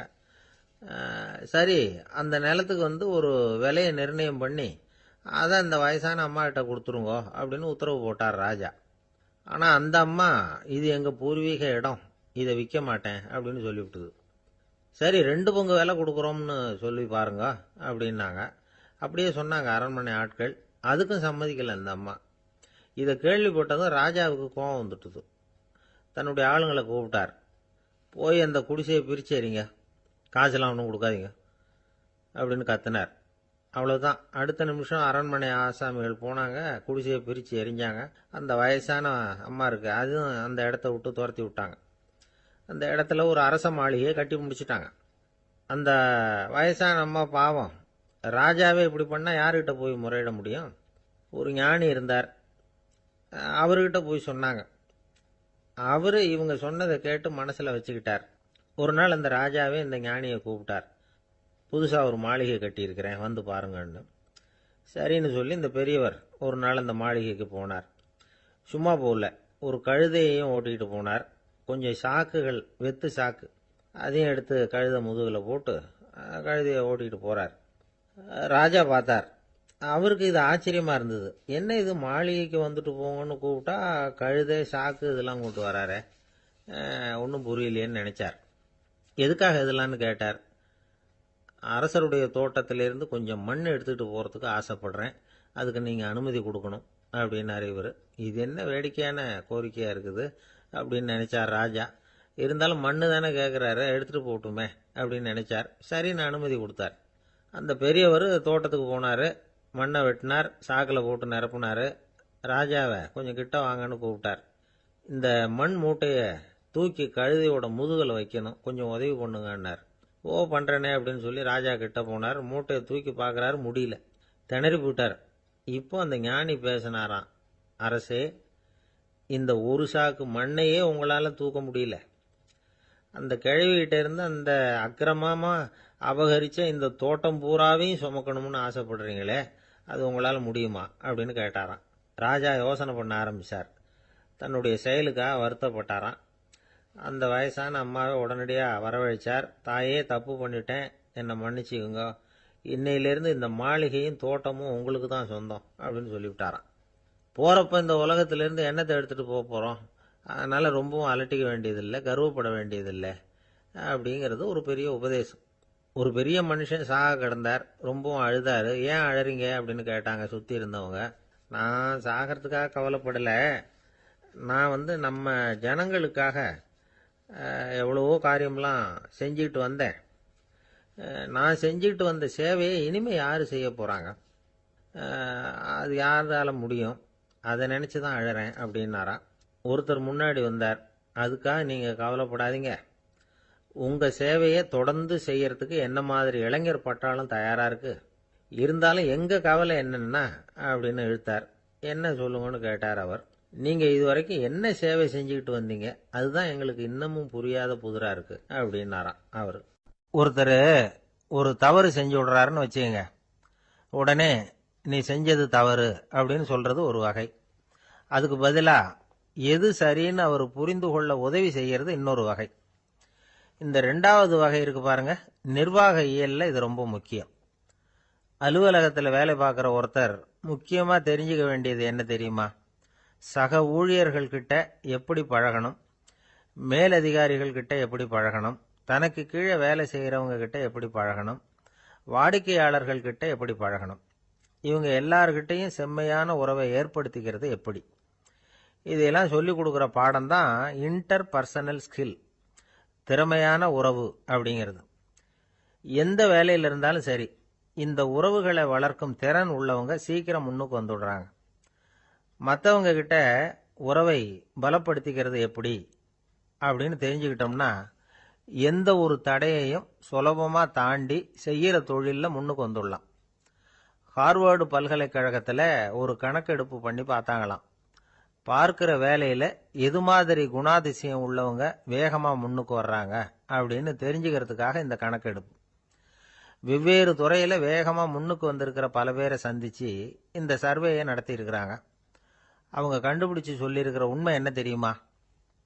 ஒருத்தர் ஒரு வேலையில இருந்தா அது சம்பந்தப்பட்ட சப்ஜெக்ட் பற்றிய அறிவு 35% இருந்தா போதுமா. ஆனா உறவுகளை வளர்க்கக்கூடிய திறன், இன்டர் பர்சனல் ஸ்கில் 65% வேணும். இப்படி உள்ளவங்க சீக்கிரம் முன்னுக்கு வந்துடுறாங்களாம். அதனால ஒருத்தருக்கு வேலை சரியா புரியலைன்னா கூட விவரமா மற்றவங்க கிட்ட பழகிறது எப்படின்னு புரிஞ்சா போதும், அவர் முன்னுக்கு வந்துடலாம். அலுவலகங்கள்ல மட்டும் இல்லை, எல்லா இடங்கள்லையும் இது ரொம்ப முக்கியம். வீட்டுக்குள்ளேயும் இது ரொம்ப முக்கியம், வீட்டுக்கு வெளியேயும் இது முக்கியம். அடுத்தவங்க கிட்ட பழகிறது எப்படிங்கிறத தெரிஞ்சுக்காதவன் வாழ்க்கையில முன்னேற முடியாது. இன்னைக்கு ஆயுதங்களால காயப்படுத்தி கொள்ளுகிறவர்களை விட வார்த்தைகளால காயப்படுத்தி கொள்ளுகிறவர்கள் தான் அதிகம். பெரியவங்க என்ன சொல்றாங்க தெரியுமா? நீங்க இந்த பூமியில பிறந்ததன் அர்த்தம் பூர்த்தி ஆகணும்னா அடுத்தவங்களுக்கு உதவி பண்ணுங்க. அடுத்தவங்களுக்கு உதவி செய்ய முடியாவிட்டால் கூட பரவாயில்லை, ஆனால் யாரையும் புண்படுத்தி விடாதீங்க அப்படின்னு சொல்றாங்க. எனக்கு தெரிஞ்ச ஒருத்தர் ஒரு அலுவலகத்தில் வேலை பார்க்கிறார். அவர் சொல்லுவார், எனக்கு இந்த இன்டர் பர்சனல் ஸ்கில் ரொம்ப அதிகம் சார். சக ஊழியர்கள் கிட்ட ரொம்ப சுமூகமாக நடந்துக்குவேன். என் கூட வேலை பார்க்குற ஒருத்தருக்கு ஏதாவது ஒரு கஷ்டம்னா அந்த சமயத்தில் அவர் செய்ய வேண்டிய வேலையை நான் செஞ்சிருவேன் சார் அப்படிம்பார். நான் அவர்கிட்ட சமீபத்தில் அப்படி ஏதாவது செஞ்சுருக்கீங்களா அப்படின்னு கேட்டேன். செஞ்சுருக்கேன் சார். போன வாரம் புதன்கிழமை ஆஃபீஸில் என் பக்கத்து சீட்டுக்காரருக்கு வயிற்று வலி. உடனே நான் மெடிக்கல் லீவ் போட்டுட்டு எங்கள் வீட்டுக்கு போயிட்டேன் சார் அப்படின்னா. ஒரு ஊரில் ஒரு கோயில் இருந்தது. ரொம்ப பழைய கோயில். உள்ளே போகிறதுக்கே பயமாக இருக்கும். எந்த நேரத்தில் இடிஞ்சு விழுந்துருமோ அப்படிங்கிற பயம். அப்படி இருந்ததுனால யாரும் துணிஞ்சு சாமி கும்பிடுறதுக்கு அங்கே போகிறதில்ல. கோயிலுக்கு வர்ற கூட்டம் கொஞ்சம் கொஞ்சமாக குறைய ஆரம்பிச்சுட்டுது. கோயில் நிர்வாகிகள் எல்லாரும் கூடி உட்காந்து பேசினாங்க. என்ன பண்ணலாம்னு யோசனை பண்ணாங்க. எந்த இடம் மோசமாக இருக்கோ அந்த இடத்த பழுது பார்த்தாங்க. அங்கங்க வர்ணத்தை பூசி கொஞ்சம் அழகுபடுத்தி பார்த்தாங்க. ஏதோ இந்த ஊரில் கோயில்னு ஒன்று இருக்கு, அது மக்களுக்கு தெரியணும் அப்படிங்கிறதுக்காகத்தான் இப்படிலாம் பண்ணாங்க. இருந்தாலும் கோவில் இருக்கிற நிலைமை மக்களுக்கு தெரியும். அதனால அங்கே வர்றது குறைச்சிக்கிட்டாங்க அவங்க. ஒரு கட்டத்தில் யாருமே வர்றதில்லை. நிலைமை அந்த அளவுக்கு ஆயிட்டுது. மறுபடியும் கோவில் நிர்வாகிகள் கூட்டம் நடந்தது. இந்த கூட்டம் கூட கோயிலுக்கு உள்ள நடக்கல, இடிஞ்சு விழுந்துருமோங்கிற பயம். அதனால வெளியில தான் உட்காந்து கூட்டத்தை நடத்தினாங்க. ஏன்னா உள்ள போறதுக்கு அவங்களுக்கும் துணிச்சல் கிடையாது. எந்த நேரமும் விழுந்துரும் போல இருந்தது அது. அது வழியா போறவங்க கூட வேகமா அந்த இடத்த கடந்து போக ஆரம்பிச்சிட்டாங்க. கோவில் நிர்வாகிகள் வெளியில உட்காந்து கூட்டம் போட்டாங்க இல்லையா, அந்த கூட்டத்துல 4 தீர்மானங்களை நிறைவேற்றினாங்க. அது என்ன 4 தீர்மானம்னா, முதல் தீர்மானம், இந்த கோவிலை இடிப்பது அப்படிங்கிற முடிவை இந்த கமிட்டி மிகவும் வருத்தத்துடன் ஏற்றுக்கொள்ளுகிறது அப்படின்னு நிறைவேற்றினாங்க. இதுக்கு பதிலா இன்னொரு கோவிலை உடனடியாக கட்டி முடிச்சுடணுங்கிறது 2வது தீர்மானம். 3வது தீர்மானம் என்ன தெரியுமா? பழைய கோவிலின் கதவுகள், அதிலிருந்து பிரிச்சு எடுக்கிற செங்கல், இதையே புது கோவில் கட்டுவதற்கு பயன்படுத்தி கொள்ள வேண்டியது. பழைய கோவில் இருந்த மாதிரியே அதே வடிவத்தில் புது கோவிலையும் கட்ட வேண்டியது. பழைய கோவிலின் அஸ்திவாரத்தை அப்படியே வச்சுக்கிட்டு அதுக்கு மேலே நாம் கோயிலை கட்டிக்க வேண்டியது. இதுதான் 3வது தீர்மானம். இதையும் கமிட்டி முழு மனசோட ஏற்றுக்கிட்டது. இது வரைக்கும் சரி. இப்போ அந்த கமிட்டி 4வதா ஒரு முக்கியமான தீர்மானத்தை கொண்டுகிட்டு வந்து அதையும் ஏகமனதாக நிறைவேற்றி விட்டது.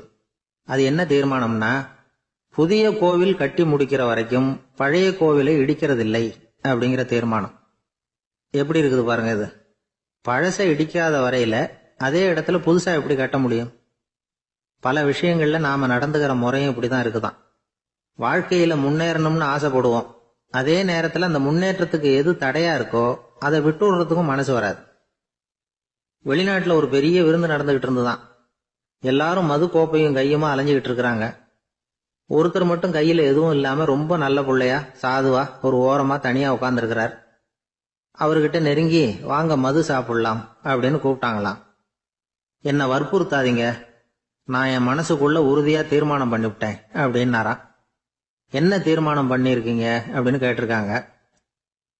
ஏற்கனவே முழு போதையில இருக்கும் பொழுது மறுபடியும் மது கோப்பையை தொடரதில்லை அப்படின்னு தீர்மானம் பண்ணிருக்கேன் அப்படின்னாராம். ஏங்க எங்க போயிட்டு வரீங்க அப்படின்னு கேட்டேன். எனக்கு வேண்டப்பட்ட ஒருத்தரை பார்த்து. ஆஸ்பத்திரிக்குன்னார். எந்த ஆஸ்பத்திரிக்குன்ன? மாட்டு ஆஸ்பத்திரிக்குன்னார். என்ன விஷயம்னு? மாமனாருக்கு உடம்பு சரியில்லை, அதுதான் மாட்டு ஆஸ்பத்திரிக்கு போயிட்டு வரேன்னார். அட பாவி, அதுக்கு அந்த ஆஸ்பத்திரிக்கா போவாங்க அப்படின்னு ஆச்சரியமா. அட அது இல்லப்பா, முதல்ல எங்க குடும்ப டாக்டர் தான் தேடிக்கிட்டு போனேன்.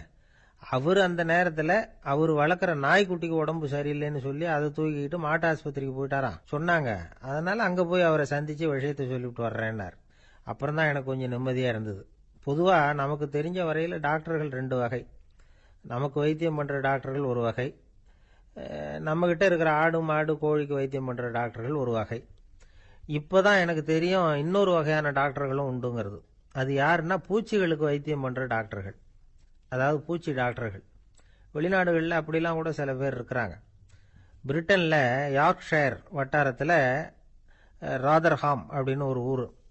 அங்கே ஒரு விலங்கியல் மருத்துவர், பேர் டாக்டர் லான்ஸ் ஜெப்சன். அவர் ஆஸ்பத்திரி வாசலில் பார்த்தீங்கன்னா தினமும் நிறைய பேர் நின்றுக்கிட்டு இருப்பாங்க. கையில் கண்ணாடி குடுவை, தகர டப்பா இப்படி ஏதாவது இருக்கும். அதுக்குள்ளே ஏதாவது பூச்சிகள் இருக்கும். அதுக்கு வைத்தியம் பண்ணுறதுக்காக வந்தவங்க தான் அவங்க எல்லாம். சிலந்தி பூச்சி, பல்லி, தேளு, பாம்பு இப்படி ஏதாவது இருக்கும். பொழுதுபோக்காக சில பேர் நாய், பூனை, கிளி, மைனா, புறா இப்படி ஏதாவது வளர்க்குறாங்கல்ல, அது மாதிரி இப்போல்லாம் தேளு, பல்லி, பாம்பு, பூச்சி இதையெல்லாம் வளர்க்க ஆரம்பிச்சிட்டாங்களாம். இது ஒரு புது ஃபேஷன். இப்போ கூண்டுக்குள்ளே டப்பாக்குள்ளே போட்டு வளர்க்குறது, அதுக்கு ஏதாவது நோய் வந்துட்டுதுன்னா வைத்தியம் பண்ணுறதுக்கு டாக்டர்கிட்ட வந்துட வேண்டியது, இப்படி இந்த பழக்கம்லாம் நிறையா வந்துட்டுது. ரத்தம் உறிஞ்சிற அட்டைகள் கூட இவங்ககிட்ட வைத்தியத்துக்கு வருதான். சிலந்திகளில் செங்கால் சிலந்தின்னு ஒரு வகை. மத்திய அமெரிக்க காடுகளில் இது அதிகம். சிலந்திகள்லேயே ரொம்ப விலை உசந்தது இந்த ரகம்தான். கால்களில் சிவப்பு கோடுகள் இருக்கும். இந்த இனம் இப்போ குறைஞ்சிக்கிட்டே வர்றதுனால சர்வதேச விதிகளின்படி இவற்றின் ஏற்றுமதி இறக்குமதிக்கு தடை விதிக்கப்பட்டிருக்குது. அதனால் இதை வளர்க்குறவங்க வீட்டுக்குள்ளேயே இனவிருத்தி மூலமாக பெருக்கி விற்பனை பண்ணிட்டு வராங்களாம். அந்த வகை சிலந்திகள் தான் இப்போ வைத்தியத்துக்கு அதிகமாக வருதான். சரி, இதுக்கெல்லாம் எப்படி வைத்தியம் பண்ணுறாங்க? முதல்ல அதை குளிர்பதன பெட்டியின் வழுவழுப்பான சுவரில் விட்ட உடனே அதெல்லாம் மெதுவாக இறங்கி வரும். அப்போ அதன் நோயை கண்டுபிடிக்கிறது சுலபம்.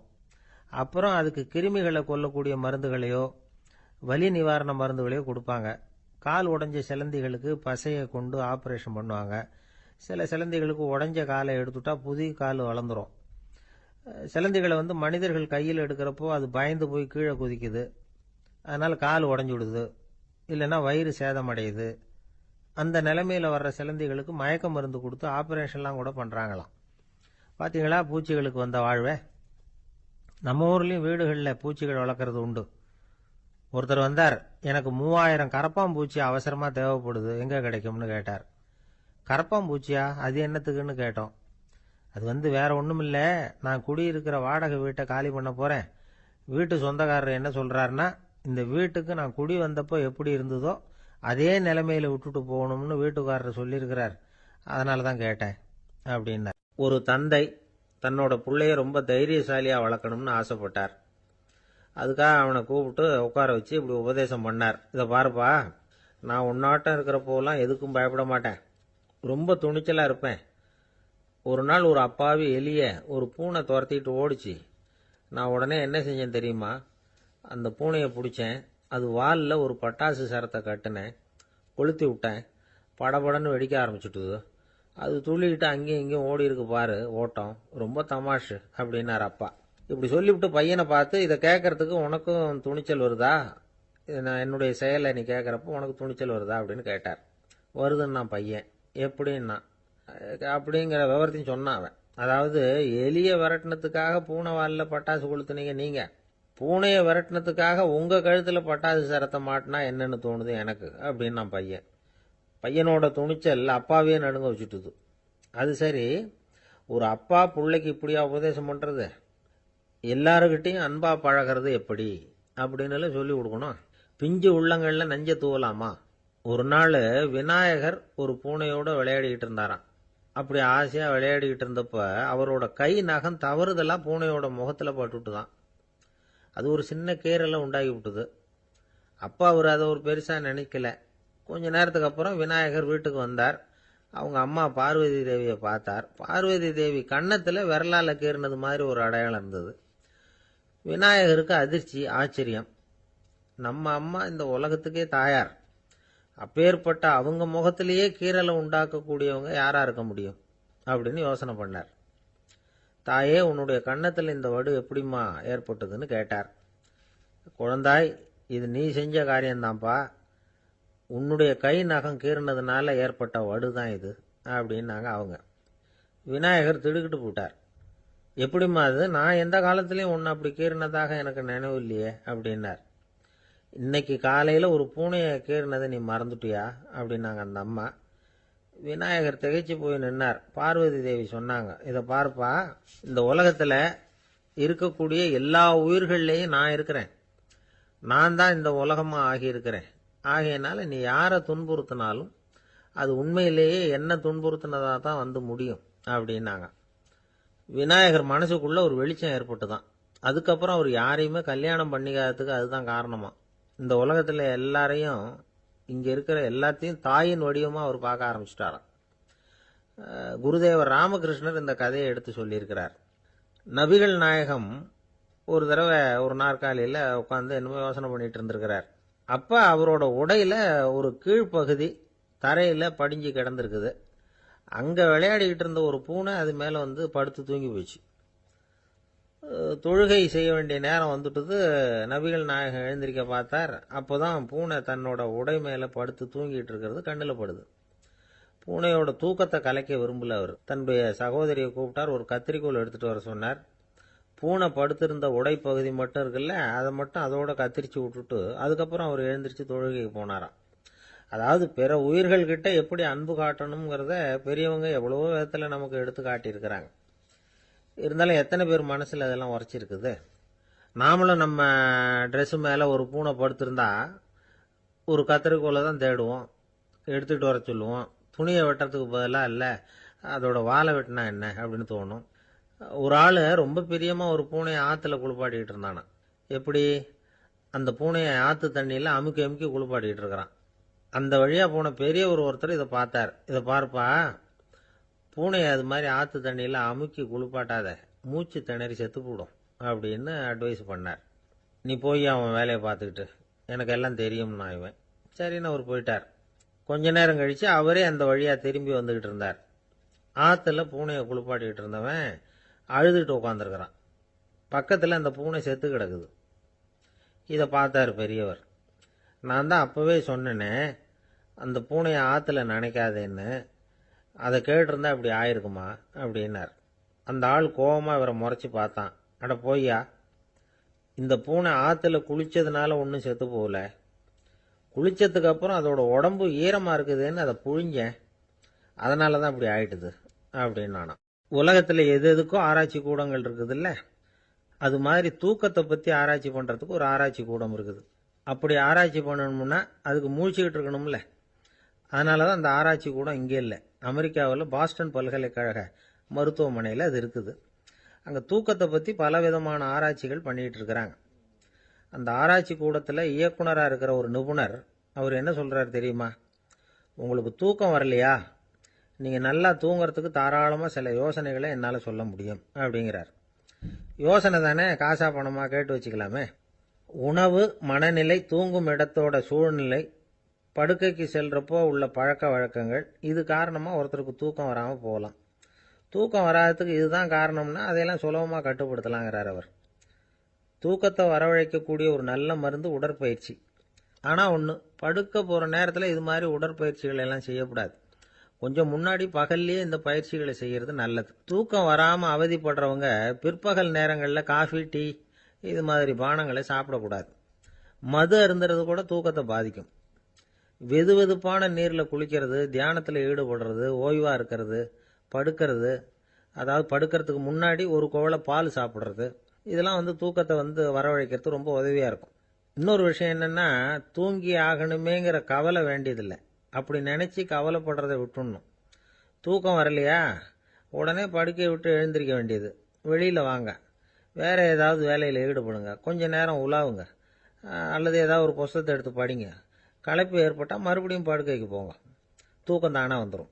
ஒரு விஷயத்தை மட்டும் நல்லா ஞாபகத்தில் வச்சுக்கணும். படுக்கைக்கு போகிறப்போ உங்கள் மற்ற எல்லா பிரச்சனைகளையும் மறந்துடணும். அது எப்படி சார் முடியும், அந்த நேரம் தானே எல்லா பிரச்சனையும் வரிசையாக ஞாபகத்துக்கு வருது அப்படின்னு நாம் நினைக்கலாம். ஆனால் பழக்கத்தில் அதை நாம் மாற்றிக்க முடியும். கொஞ்சம் முயற்சி பண்ணணும், அவ்வளோதான். இது எல்லாமே ஆராய்ச்சி பண்ணி பார்த்துட்டு அந்த நிபுணர் சொல்கிற கருத்து தான். இன்னொரு விஷயமும் அவர் சொல்கிறார். அது என்னென்னா, உடல் கோளாறு காரணமாக தூக்கம் வராமல் அவதிப்படுறவங்களுக்கெல்லாம் இந்த யோசனைகள் சரியாக வராது அப்படிங்கிறார். அதுக்கெல்லாம் மருத்துவ சிகிச்சை கொடுத்து தான் சரி பண்ணணும். சில பேருக்கு நடு ராத்திரியில் மூச்சு திணறல் ஏற்பட்டு தூக்கம் வராமல் போயிடும். ஊரெல்லாம் தூங்குறப்ப தான் மட்டும் தூங்காமல் மூழ்கிட்டு இருக்கிறது, ஊரெல்லாம் மூழ்கிட்டு இருக்கிறப்போ தான் மட்டும் தூங்குறது, இது மாதிரி கோளாறுகளால் சில பேர் பாதிக்கப்படலாம். காலு தசை முறுக்கிக்கிறதுனால சில பேருக்கு அடிக்கடி விழிப்பு வரலாம். மன அழற்சி காரணமாக சில பேருக்கு தூக்கம் வராது. இது மாதிரி கோளாறுகளுக்கெல்லாம் அதுக்கு தகுந்த மாதிரி சிகிச்சை கொடுத்து தான் சரி பண்ண வேண்டியிருக்கும். எந்த கோளாறும் இல்லாமல் தூக்கம் வரலைன்னா ஆரம்பத்தில் சொன்ன முறைகளை கடைபிடிச்சு பார்க்கலாம். தூக்கம் வந்ததுன்னா யோசனை சொன்ன அந்த நிபுணருக்கு நன்றி சொல்லலாம். ஒருத்தர், ஏன் சார் பஸ்ஸில் தூங்குறது கெட்ட பழக்கமானு கேட்டார். இல்லையே, நான் கூட பஸ்ஸில் போகிறப்ப தூங்கிட்டு தானே போவேன் அப்படின்னார் இன்னொருத்தர். அப்புறம் ஏன் என்ன டிரைவர் வேலை வேணாம்னு வீட்டுக்கு அனுப்பி வச்சுட்டாங்க அப்படின்னாராம் அவர். 13வது பாடல். புள்ளின்வாய் கீண்டானே பொல்லா அரக்கனை கிள்ளிக் களைந்தானே, கீர்த்திமை பாடிப்போய் பிள்ளைகள் எல்லோரும் பாவை களம் புக்கார், வெள்ளி எழுந்து வியாழம் உறங்கிற்று புள்ளும் சிலம்பினகான், போதறிக் கண்ணினாய் குள்ளக் குளிரக் குடைந்து நீராடாதே பள்ளி கிடத்தியோ, பாவாய் நீ நன்னாளால் கள்ளம் தவிர்ந்து கலந்தேலோர் எம்பாவாய். கண்ணழகு படைத்த பெண் ஒருத்தியை இப்பாசுரத்தால் எழுப்புகிறார்கள். மலரில் உள்ள வண்டுகள் போன்று அழகிய கண்களை உடையவளே, கொக்கு வேடத்தில் வந்து வாயை பிளந்து கண்ணனை விழுங்க எண்ணிய பகாசுரனை அவன் வாயை கிழித்து அழித்த கண்ணபெருமான், கொடியவனான ராவணரது தலைகளை அறுத்து அழித்த ராமபிரான், அவர்களது வீர வரலாறுகளை பாடிக்கொண்டு இளம்பெண்கள் எல்லோரும் பாவை நோன்புக்குரிய இடத்திற்கு எப்போதோ சென்று விட்டனர். வானத்திலேயோ குரு என்கிற கோள் மறைந்து சுக்கிரன் உதயமாகிவிட்டான். பட்சிகள் வீதியெல்லாம் பறந்து சப்திக்கின்றன. இந்த மார்கழி விடியல் விடியும் முன்பே உடல் நன்கு குளிரும்படி மடிவில் குடைந்து குடைந்து நீராட வேண்டாமா? இன்னும் படுக்கையில் சுருண்டு கிடக்கலாமா? நல்ல நாளும் அதுவுமாக இப்படி இருக்கிறாயே, அப்படி உனக்கு என்ன தனிய அனுபவம்? உன் மனதில் உள்ள கள்ளத்தனத்தை விடுத்து எங்களோடு சேர்ந்து வா என்று அழைக்கிறார்கள். இதை ரசமாக அனுபவிக்கிறவர்கள் முதல் பாடலிலே மனத்துக்கினியான் என்று ராமனை பேசிவிட்டதால் இந்த ஆயர்பாடிக்குள்ளே ஒரு பெரிய விவாத கோலாகலம் ஏற்பட்டு விட்டதாம். அதாவது சர்ச்சை. அது யாரடா அது? கண்ணனுடைய ஊரிலே வந்து ராமனுடைய கதையை பேசி கொண்டிருக்கிறார்களே என்று சில பேர், சில ஆயர்கள் கோபப்படவும், ஏன் அப்படி பேசக்கூடாதா என்று சில பேர் மறுபடியும் எதிர்ப்பக்கம் விவாதிக்கவும், ஒரு பட்டிமண்டபத்தை போலவே ஒரு விவாதம் அங்கு தொடங்கிவிட்டது என்று அனுபவிப்பார்கள். ஏனென்றால் இந்த பாடல் எப்படி வருகிறது? புள்ளின்வாய் கீண்டானி என்று கண்ணபெருமான் பகாசுரனை அழித்த கதையை சொல்லி பிறகு பொல்லா அரக்கனை கிள்ளி களைந்தானே என்று ராமாவதார கதையையும் சேர்த்து பேசுகிறார்கள். அதை எப்படி சொல்லுகிறார்கள்? கண்ணனுடைய ஸ்தலத்தில் ராமனுடைய கதையா என்று ஒருவர் கேட்க, ஏன் முன்பு ராமனை பாடிய காலத்திலே நாம் கண்ணனை சேர்த்து பாடியது இல்லையா? அந்த காரணமாக வருக வருக வருக இங்கே வாமன நம்பி வருக, கரிய குடல் செவ்வவாய் முகத்து என் காகுத்த நம்பி வருக என்று ஆண்டாளே பாடியிருக்கிறாளே. எனவே ஆண்டாள் சிற்றில் சிதைத்தல் பாடுகிற காலத்தில் சீதவாய் அமுதம் உண்டாய் எங்கள் சிற்றில் சிதையேல் என்று பாடியிருக்கிறாளே. அந்த அனுபவத்தை எல்லாம் இங்கே குறிப்பிடுகிறார்கள். வருக வருக என்று ஆழ்வார் அனுபவித்ததையும் சிற்றில் சிதைக்காதே என்று ஆண்டாள் அனுபவித்ததையும் இந்த இடத்தில் மேற்கோளாக காட்டி, இந்த அயோத்தியிலே ராமபெருமானுடைய புகழை பேசுவது போல ஆயர்பாடியில் கண்ணன் புகழ்தான் பேச வேண்டும் என்ற கட்டாயம் இல்லை, இடம் மாறி பேசினாலும் ஒன்றும் தவறு இல்லை என்று ஒப்பந்தமாயிற்று என்று இதை வேறு ஒரு கோணத்திலே பேசுவார்கள். தீவிர பற்று உடையவர்கள் எப்போதும் இது போன்ற பிரச்சனைகளில் ஈடுபடுவது என்பது தவிர்க்க முடியாதது. புள்ளின் வாய் கிண்டானே பொல்லா அரக்கனை கிள்ளி களைந்தானே. பறவை வடிவத்திலே வந்தவனை அவன் அழித்தவன். பள்ளத்தில் மேயும் பறவை உருக்கொண்டு கள்ளாசுரன் வருவானை தான் கண்டு புள்ளிதுவென்று பொதுக்கோ வாய்க்கிண்டான். அப்படியே வாய்க்கிண்டிட்டான், அப்படியே கிழித்து எறிந்து விட்டான். அப்படி அழித்த வரலாற்றை சொன்னவர்கள் பொல்லா அரக்கனை கிள்ளி களைந்தானே என்று ராவணனை கொன்றதை பேசுகிறார்கள். இந்த எழுப்புகிற பெண்கள் இந்த பாடலை எல்லாம் கருத்தை எல்லாம் சொல்லி எழுப்புகிறார்கள். உரை கண்டவர்கள் கேட்டார்கள், பொல்லா அரக்கன் என்ற ராவணனை குறிப்பிட்டால் நல்ல அரக்கன் உண்டோ? என்ன நயம் பாருங்கள். உண்டு, அரக்கர் குலத்தில் பிறந்தாலும் விபீஷணன் நல்ல அரக்கன், ராவணனோ பொல்லா அரக்கன். அவனோடு பெரிதாக போர் செய்தார் என்று சொல்ல முடியாதான், கிள்ளி களைந்தானே. தமிழில் ஒரு பழக்கம் உண்டு, யாராவது ரொம்ப அலட்சியமாக நினைச்சா என்ன கிள்ளுக்கிறன்னு நினைச்சுக்கிட்டியா என்று கேட்பார். அப்படி ராவனுடைய தலைகளை ராமன் கிள்ளினானான், கிள்ளி களைந்தானே. அதுக்கு வேற ஒரு பொருள் உண்டு.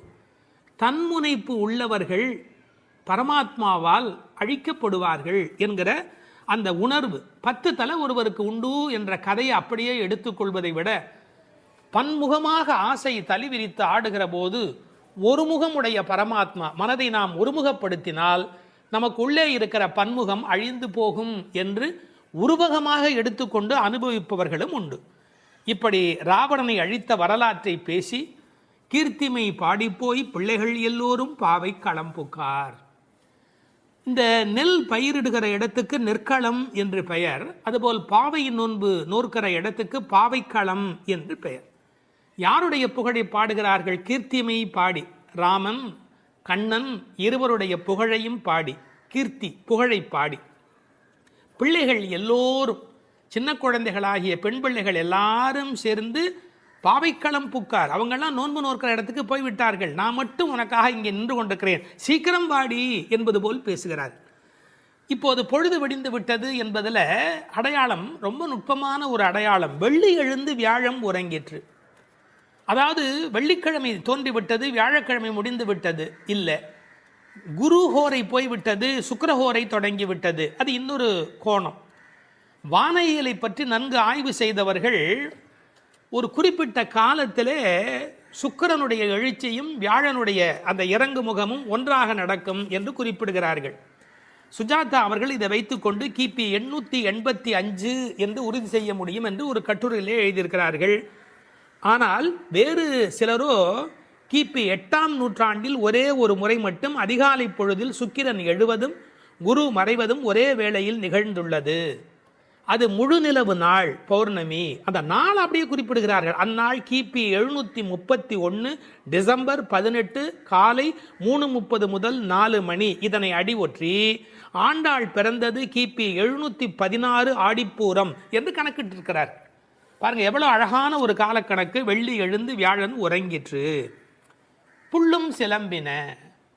முன்னர் ஒரு முறை புள்ளும் சிலம்பின என்ற பாடல் வந்திருக்கிறதே, அதெல்லாம் கூட்டுக்குள்ளே. இப்போ வெளியில் பறவைகள் எல்லா இடங்களிலும் திரிந்து அவை இப்போது சப்தம் எழுப்பிக் கொண்டிருக்கின்றன. இந்த இடத்துல புள்ளும் சிலம்பியதை பற்றி சொல்லுகிற போது உரையாசிரியர்கள் இதை ஆசிரிய பெருமக்களோடு ஆச்சாரிய பெருமக்களோடு இணைத்து பேசுவது வழக்கம். குயில் அதுபோல சில ஆச்சாரியர்கள், கொக்கு அதுபோல, அன்னம் போல, கருடன் போல என்று பறவையோடு அவர்கள் ஓமிக்கத்தக்கவர்கள். கண்டத்வனியிலே, அதாவது குரல் வளத்திலே அவர்கள் குயில் மாதிரி. ஏகாகிர சிந்தையில், எப்போதும் மனம் ஒருமுகமாக இருத்தலில் கொக்கு போல, கொக்கொக்கு கூம்பும் பருவத்து என்பார் திருவள்ளுவர். சாரத்தை கிரகித்துக் கொள்வதிலே அன்னபக்ஷி போல, அன்னத்தைப் போல. கைங்கரியம் என்ற தொண்டு செய்வதிலே கருட பட்சியைப் போல, பல்லடிமை திறத்தினாலே என்று பறவையை அப்படியே அடியார்களோடு ஒப்பிடுவதும் வழக்கம். போது அறி கண்ணினாய், போதுன்னு சொன்னால் முட்டு என்று பொருள். தமிழ் ஒரு அழகான மொழி. அரும்பு, முகை, முகிழ், மொட்டு, மலர். பாருங்க, மலருடைய பல நிலைக்கும் பேர் இருக்கு, இன்னும் கூட இருக்கு.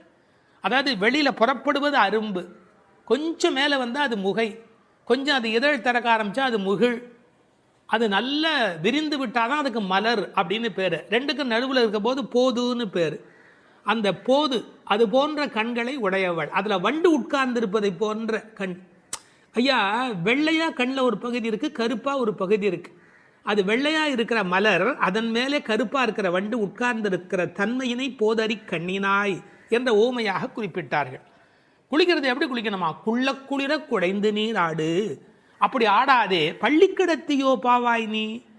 இந்த பெண்ணம்பெரிய அப்படிங்கிற ஒரு சொல்லாட்சி உண்டு. அதுபோல குள்ள குளிர என்ற வார்த்தையை பயன்படுத்தினார்கள். நல்லா முங்கி குளிக்க வேணும், குடைந்து நீராட வேண்டும்.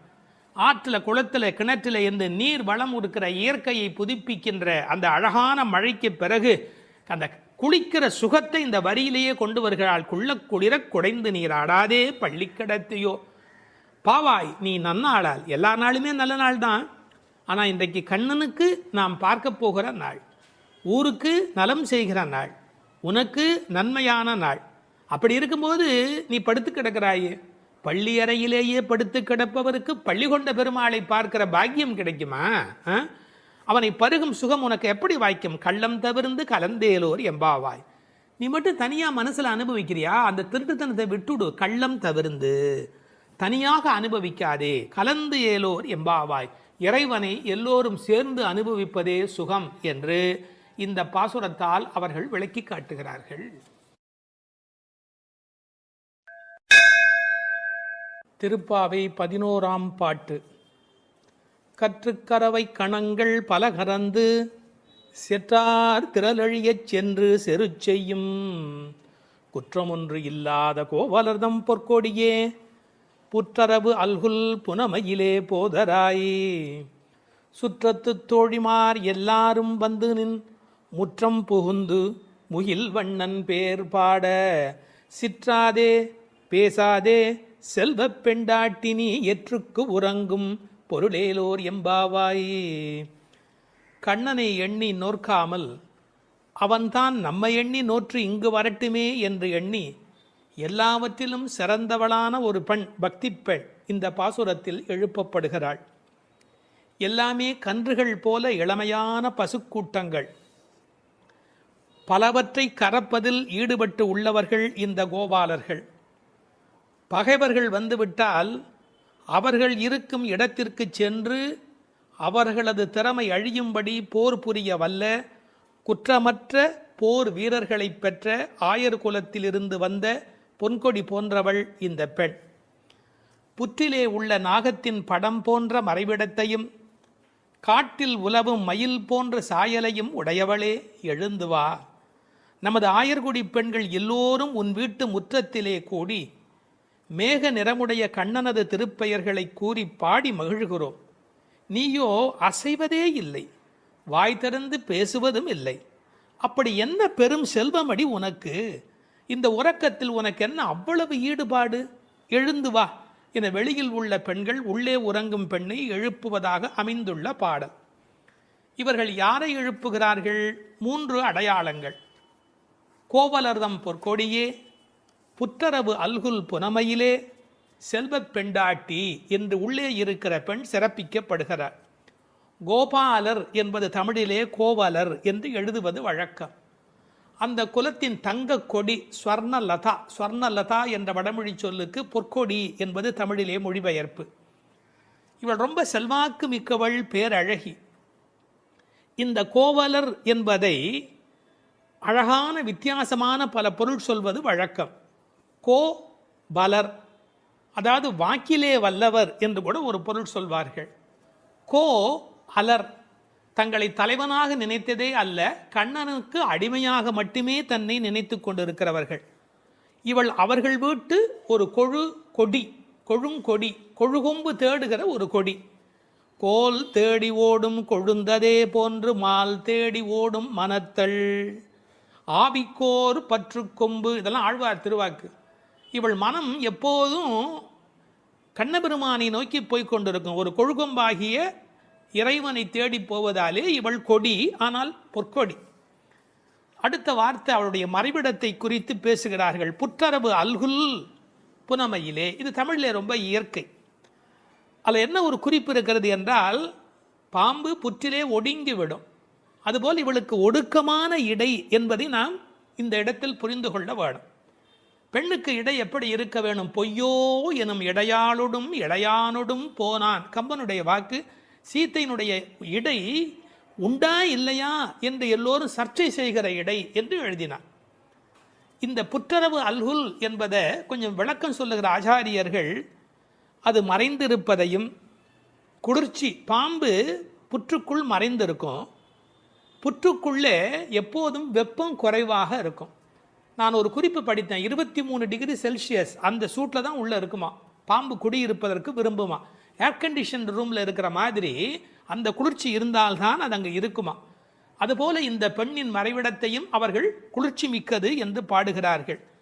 ஆனால் புற்றரவு அல்குல் என்பதை தத்துவார்த்தமாக எடுக்கிற போது ஞானபக்தி மிக்க என்று அதற்கு வேறு இறை பொருள் கொண்டு சொல்லுவது வழக்கம். அடுத்த வார்த்தை புனமையிலே போதராய். மயில் என்று சொன்னால் போராதா, ஏன் புனமயில் என்று சொல்ல வேணும்? நீங்கள் என்னதான் வளர்த்தாலும் ஒரு மிருகக்காட்சி சாலையில் இருக்கிற மயில் அதில் ஒரு வளப்பம் இருக்காது. காட்டிலே இயற்கையோடு இயற்கையாக ஆடிக்கொண்டிருக்கிற மயில் இருக்கு, செழிப்பாக இருக்கும். காட்டு மயில், புனம்னா காடு, காட்டிலே இருக்கிற மயில். வளர்ப்பு மயிலுக்கு இல்லாத அழகு காட்டில் இருக்கிற மயிலுக்கு வனப்பு மயில். அது கண்ணுக்கு மிகவும் இனிமை தருவது மயில். கருங்கண் தோகை மயில் பீலி அணிந்து, கண்ணபெருமான் மயிலை விரும்புகிறவன், அதான் தலைமையிலேயே சூடிக்கொண்டிருக்கிறான். எனவே இவளை விரும்புவதற்கான வாய்ப்பு அதிகம். இன்னொரு கோணத்தில் பிரதிவாதி பயங்கரம் சுவாமிகள் ஒரு அருமையான கருத்து சொல்வார்கள். ஆச்சாரியனை குறித்து அவர்கள் எல்லா பாடலுமே ஆச்சாரியனோடு தொடர்பு படுத்தி பேசியிருக்கிற ஒரு பேச்சு, அற்புதமான பேச்சு அது. அந்த மயிலுக்கும் ஆச்சாரியனுக்கும் என்ன தொடர்பு என்று அனுபவிக்கிறார்கள். ஆனந்தம் வந்து விட்டால் மயில் தோகை விரிக்கும். ஆச்சாரியனும் அப்படித்தான், ஆனந்தம் வந்து விட்டால் தன்னுடைய வாக்கில் விஸ்தாரமாக பல பொருள்கள் சொல்ல தொடங்கி விடுவார். மயிலுக்கு விஷப்பூச்சிகள் அண்டாது, அதுபோல் ஆச்சாரியனிடத்திலே தீய சக்திகள் சேராது. மயில் பீலி கண்ணன் தலைமையிலே இருக்கும்.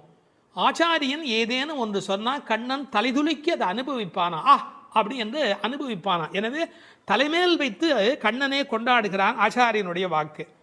பாம்பு பயந்து ஓடும், விஷத்தன்மை உடையவர்கள் ஆச்சாரியனை பார்த்தால் விலகி ஓடி விடுவார்கள் என்று என்ன அழகு பாருங்கள். முழுக்க இந்த புனமையிலே என்பதை ஆச்சாரியனோடு சம்பந்தப்படுத்தி பேசுவார்கள் ஸ்ரீ பிரதிவாதி பயங்கரம் அண்ணங்கராச்சாரிய சுவாமிகள். இந்த புனமையில் என்பதில் இன்னும் ஒரு அழகு, மயில் புனத்தை சிறப்பிக்கிறது. காட்டுக்கு அழகு அப்படின்னா மயில் தான் காட்டுக்கு அழகாக இருக்கிறது. அது மாதிரி எங்கள் கூட்டத்துக்கு நீ புனமயில், எங்கள் கூட்டம் காடு போல நீ வந்தால்தான் எங்களுக்கு அழகு என்பதை புனமயில் என்பது குறிப்பிட்டது. நீ வந்து கதவை தர, ஏன் மயில் நடப்பதை பார்க்க வேண்டும் அல்லவா, மயில் நடந்து வருகிற அழகை நாங்கள் அனுபவிக்க வேண்டும் அல்லவா, எனவே உன் மயில் நடை காண வேண்டும், வாராய். செல்வ பெண்டாட்டி என்று விളിக்கிறார்கள். அடுத்தது, இவள் தலைமகள், குலம் தரும் செல்வம் தந்திடும் என்கிற அத்தனை செல்வமும் உடையவள், கண்ணனுக்கு மிக மிக வேண்டியவள். கண்ணனுடைய அழகை பற்றி சொல்லுகிற போது உரையாசிரியர் எழுதுவார், அது ஆண்களை பெண்களாக்கும், பெண்மையுறச் செய்யும் அன்று. அது மாதிரி இவள் அழகு எப்படி என்றால் பெண்களை ஆண்மையுறச் செய்யும் பேரழகு, செல்வ பெண்டாட்டி என்று சிறப்பித்தார்கள். இப்போ அந்த ஆயர்பாடியிலே அவர்கள் கறந்து பால் கறந்து அவர்கள் எப்படி வாழுகிறார்கள் என்ற தன்மை பேசப்படுகிறது. கற்று கறவை கணங்கள் பல கறந்து. கன்று உடைய கறவை, ஏன்னா கன்றுக்குட்டி இருந்தால் தான் அது பால் ஈனும். சார், அந்த ஆச்சரியம் என்ன என்று கேட்டால், அங்கே கிழட்டு மாடே கிடையாது. எப்போதும் இளமையுடைய மாடு தான் அங்கே இருக்கும். எனவே அது கற்று கறவை கணங்கள் பல கறந்து, எக்கச்சக்கமான மாடுகள். இந்த ஆயர் சலிப்பதே இல்லை. பரதநாட்டியம் கற்றுக்கொள்கிற பெண்களை சொல்வார்கள், மண்டி போட்டு பாரு அப்படிம்பாங்க. அது மாதிரி பால் கறக்கிறவர்கள் குத்த வச்சு உட்காந்து பால் கறப்பார்கள். எக்கச்சக்கமான ஸ்டாமினா, உடல் பலம் இருந்தால் தான் தொடர்ந்து உட்காரவே முடியும். நீங்கள் சாதாரணமாக உட்காந்துடலாம், ஆனால் குத்த வச்சு உட்காரது இருக்கும் பாருங்க. பரதநாட்டியம் ஆடுகிறவர்களுக்கு முதல் பயிற்சி அதுதான். பால் கறக்கிற அந்த கோபாலர்களுக்கு இயல்பிலேயே வரிசையாக மாட்டை கறந்து உடல் பலம் எக்கச்சக்கமாக இருக்கும். பல கறந்து, இந்த கன்று என்பதை கற்று என்று எழுதுகிறார்கள். ஏன்னா மெல்லினமாக தான் இருக்கணும் கன்று. அது எப்படி வல்லினம் ஆயிட்டுனா, கண்ணுக்குட்டி மாதிரியா இருக்குது, அதுவே அவ்வளோ வலிமையாக துள்ளி குதிச்சுக்கிட்டு இருக்குது. அப்புறம் கன்றுன்னு எப்படி சொல்கிறது? அது கற்று. இதுக்கும் ஆழமான ஒரு உரை சொல்லுகிற வழக்கம் எப்படின்னா, கல்வி. கற்று அப்படின்னா கல்வியின் மூலமாக. அதாவது இது கண்ணுக்குட்டி அப்படிங்கிற அர்த்தத்தை தாண்டி நிறைய கல்வி கற்ற சிஷ்ய கோடிகளோடு ஆச்சாரியன் வருகிற பேரழகு, இப்படி ஆச்சாரியனோடு சம்பந்தப்படுத்தி அந்த பாடலுக்கு விளக்கம் சொல்வது உண்டு. பசுவனுடைய சிறப்பை சொல்வதாக இருந்தால், அந்த கோதூளி, அதனுடைய கால் தூசிக்கு பெருமை அதிகம். அந்த பசுவினுடைய அந்த கொட்டில் இருக்கு இல்லையா, மாட்டு கொட்டில், அங்கே போய் உட்காந்தா மன அமைதி கிடைக்கும். வாழ்க்கையில் மனதில் ரொம்ப அதிக துன்பம் உடையவர்கள் பசுக்கள் குடியிருக்கிற கொட்டிலில் போய் பசுக்களை தொட்டு தடவி கொஞ்ச நேரம் அங்கே இருந்தால் அடைய முடியாத அமைதி அடைவார்கள், நோயிலே இருந்து நீங்குவார்கள். இப்போ கண்டுபிடிச்சிருக்கிறாங்க. இப்படி ஒருவரே பல மாடு கடந்து எடுக்கக்கூடிய உடல் பலம் உடையவர்கள். ஆனால் வெறும்னா பால் கறக்கிற ஆட்கள்னு நாம் நினைக்கக்கூடாது. எதிரிகள் யாராவது, எதிரினா இவங்களுக்கு கிடையாது, கண்ணனை எதிர்க்கிறதுக்கு யாராவது வந்தா செற்றார் திரளழிய சென்று செரு செய்யும். வேடிக்கையாக சொல்லுவாங்க, டே என் ஏரியாவுக்கு வாடா பார்த்துக்கிறேன் அப்படின்னு. அது மாதிரி சிங்கத்தை குகையிலேயே சந்திப்பது போல எதிரிகளுடைய கோட்டைக்கு உள்ளேயே புகுந்து அவர்களை அடித்து நொறுக்குவார்கள். கிருஷ்ணனுடைய எதிரிகளை தங்கள் எதிரிகளாக நினைத்து கொள்வார்கள். செற்றார் திரளழிய சென்று செரு செய்யும். ராமனை பற்றி பாடும்போது சென்று அங்கு தென்னிலங்கை செற்றாய் திரள் போற்றினாலே, இந்த ஆயர்பாடியில் இருக்கிற கோபாலரும் சென்று சண்டையிடுகிறவர்கள். குற்றமொன்றில்லாத கோவலர். அவங்களுக்கு இடக்கை வழக்கை தெரியாது. படித்து வந்தவன் சார் விஷமம் பண்ணுவான், கல்வி உள்ளவன் தானே அதிக வம்பு பண்ணுவான். இவங்களுக்கு எந்த குற்றமுமே கிடையாது. அப்படிப்பட்ட கோவலர்தம் பொற்கொடியே. சுற்றத்து தோழிமார் எல்லாரும் வந்து, அத்தனை பேரும் வந்துட்டோம். முடி உன் வீட்டு வாசல்ல நிற்கிறோம். தேகபந்துக்கள் ஆத்ம பந்துக்கள் என்று எல்லாருமா நாங்கள் உன் வீட்டு வாசல்ல வந்து நிற்கிறோம். நீ முற்றம் புகுந்து முகில்வண்ணன் பேர் பாட. உங்கள் வீட்டு கதவை திறந்து நாங்கள் தொட்டி முற்றத்துக்குள்ளேயே வந்து நிற்கிறோம். வீடு கட்டுகிறவர்கள் பழைய காலத்தில் படி, நடை, கூடம், முற்றம், பின்னால் இருக்கிற இடம் வெளி என்று கட்டுவார்கள். நாங்கள் படியை தாண்டி நடையை தாண்டி வீட்டு முற்றத்துக்குள்ளே வந்து பாடுகிறோம். இன்னும் உன் காதில் கேட்கலையா? அணியரங்கன் திருமுற்றத்து அடியார் தங்கள் இன்பமிகு பெரும் குழுவும் கண்டு. பெருமாள் திருமொழியில் இருக்கிற வாக்கு. ரங்கநாதனுடைய முற்றத்தில் வந்து நின்று கொண்டு பாடுவார்கள். அதுபோல நாங்கள் இப்போது பாடிக்கொண்டிருக்கிறோம். முற்றம் புகுந்து முகில் வண்ணன் பேர் பாட. ஒரு அழகு சொல்லட்டுமா? உன்னை புனமயில் என்று வர்ணிக்கிறார்கள். மயில் எப்போ ஆடும்? முகில் பார்த்தா ஆடும். கண்ணன் முகில் வண்ணன், நீ புனமயில், அவனுக்கென்று ஆட பிறந்தவள். முகில் வண்ணன் பேர் பாட சிற்றாதே. சிற்றாதேன்னா அசையாம கிடக்கிறமா, நீ உடம்பு கூட அசையில. நாங்கள் இவ்வளோ பேர் பாடுறோம், ஒரு குலுங்கல் ஒன்றுமே இல்லையே. பேசாதே, பதிலும் நீ பேச மாட்டேங்கிற. செல்வ பெண்டாட்டி, ரொம்ப உனக்கு நாம் கண்ணனுக்கு வேண்டியவன் அப்படிங்கிற ஒரு ஒரு கர்வம் வந்து விட்டதா? செல்வ பெண்டாட்டி நீ எற்றுக்கு உறங்கும் பொருள் ஏலோர் எம்பாவாய். உறக்கத்தில் அர்த்தமே இல்லையேடி, அர்த்தமில்லாத தூக்கத்தில் போய் ஆழ்ந்து கிடக்கிறாயே என்று பேசுவதாக அமைந்திருக்கிறது இந்த பாடல்.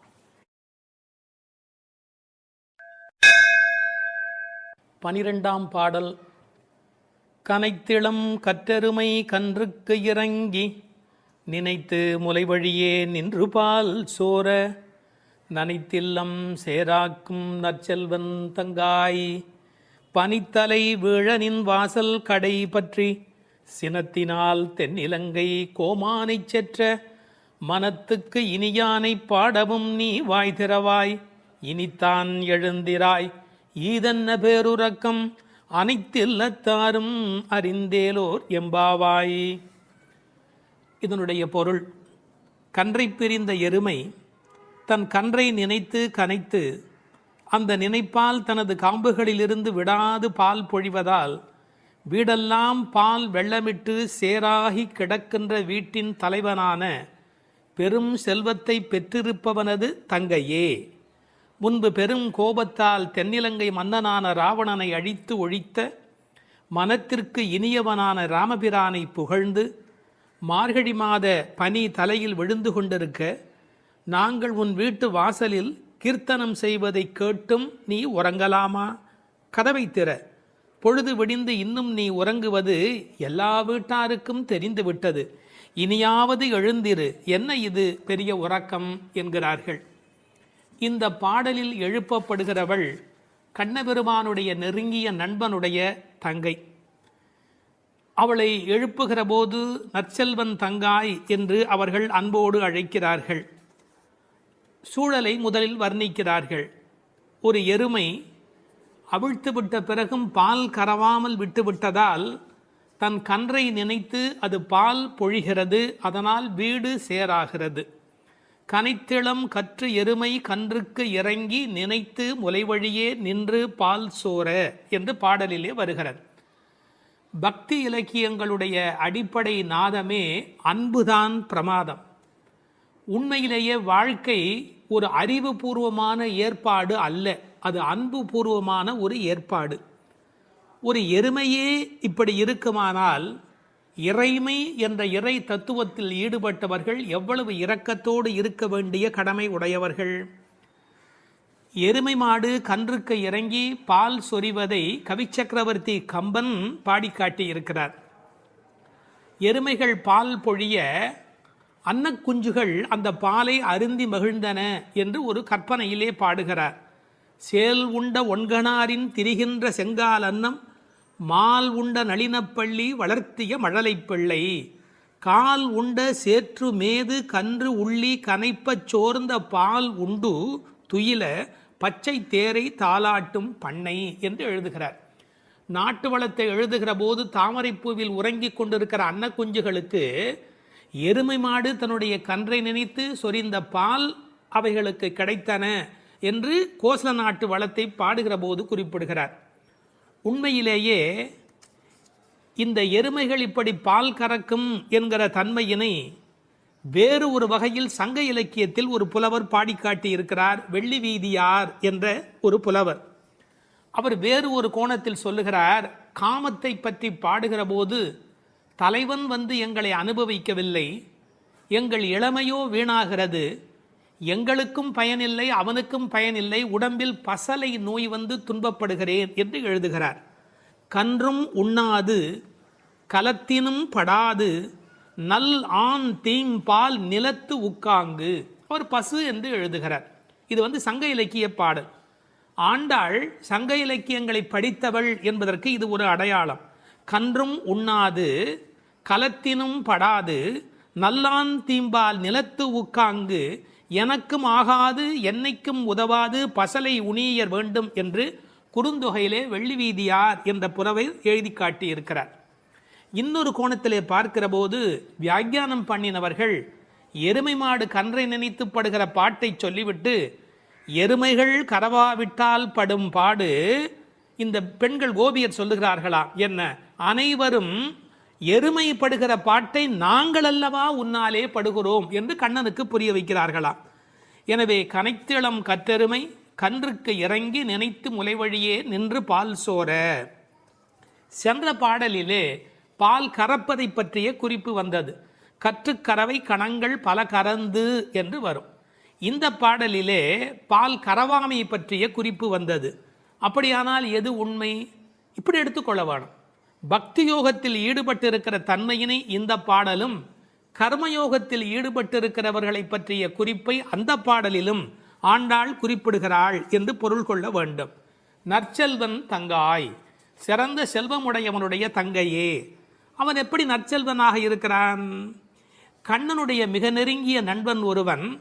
அதை ஆழ்வார் பாடுகிற போது சொல்லுகிறார். பெரியாழ்வார் திருமொழியிலே சுரிகையும் தெரிவில்லும் செண்டுகோலும் மேலாடையும் தோழன்மார் கொண்டு ஓட ஒரு கையால் ஒருவன் தன் தோளை ஊன்றி. கண்ணன் எப்போதும் யாராவது ஒருத்தனுடைய தோளை அணைத்தபடி இருக்கிறானாம். அப்படி ஒரு கையால் ஒருவன் தன் தோளை ஊன்றி. எனவே கண்ணனுடைய மிக நெருக்கமான நண்பன் அவனை விட்டு வராமையினாலே அவன் வீட்டு எருமை கரவாதபடி போயிற்று என்று பொருள் கொள்ள வேண்டும். தமிழிலே மாடு என்பதே செல்வத்தை குறிப்பது. எனவே அந்த மாட்டின் பெருஞ்செல்வம் உடையதால் நற்செல்வன் தங்காய் என்று பொருள் செய்தார்கள். தத்துவார்த்தமாக பொருள் செய்தவர்கள் ஆண்டாளுக்கு சகோதரராக எம்பெருமானாரை சொல்லுகிற மரபு வழி சிந்தனையினை கொண்டு வருகிறார்கள்.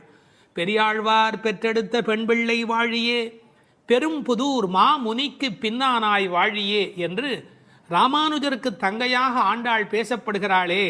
கோயில் அண்ணா வாரும் என்று ஆண்டாள் அழைத்தாளே, அந்த இங்கு நினைவூட்டி நற்செல்வன் தங்காய் என்று ஆண்டாளையே குறிப்பிடுகிறார்கள். அது மட்டுமல்ல, கைங்கரிய லக்ஷ்மி அதுதானே செல்வம், இந்த உலகத்தில் பகவானுக்கு செய்கிற சேவையே பெரிய செல்வம் என்று வேறு ஒரு கோணத்திலும் இதற்கு உரை எழுதுவார்கள். இந்த பெண்கள் இப்போது பேசுகிறார்கள், அம்மா உன் வீட்டு வாசலிலே மார்கழி பனி தலையிலே வந்து விழுகிறது. நாங்கள் எதை பிடித்து கொண்டு நிற்கிறோம் தெரியுமா? உன் வீடு சேராகி கிடக்கிறது. எருமை பால் ஓட ஓட கீழே கால் வைக்க முடியவில்லை, சேராகி இருக்கிறது. பழைய காலத்தில் வீட்டு கதவுல நாதாங்கி என்று ஒன்று தொங்கும். அதைத்தான் நாதம் சத்தம் போடுவார்கள், தட்டினா வீட்டுக்குள்ளே கேட்கும் என்று, காலிங் பெல் இன்றைய மெத்தடில். அந்த நின் வாசல் கடையை பற்றி நாங்கள் நாதாங்கியை பற்றி கொண்டு நிற்கிறோம். அதுக்கு உரை எழுதும் போது சொன்னார்கள், மேலே பனி வெள்ளம் மனத்தே பால் வெள்ளம், தரையிலோ மேலே பனி வெள்ளம் மனத்தே மால் வெள்ளம். மால்னா திருமால். மனத்தே மால் வெள்ளம் தரையிலே பால் வெள்ளமாய் தெப்பம் பற்றுவாரை போலே உன் வீட்டு நாதாங்கியை பிடித்து தொங்கிக் கொண்டிருக்கிறது கான். அப்படியெல்லாம் அந்த நாதாங்கியை பிடித்து கொண்டு இவைகள் தொங்கிக் கொண்டு நிற்கிறார்கள்.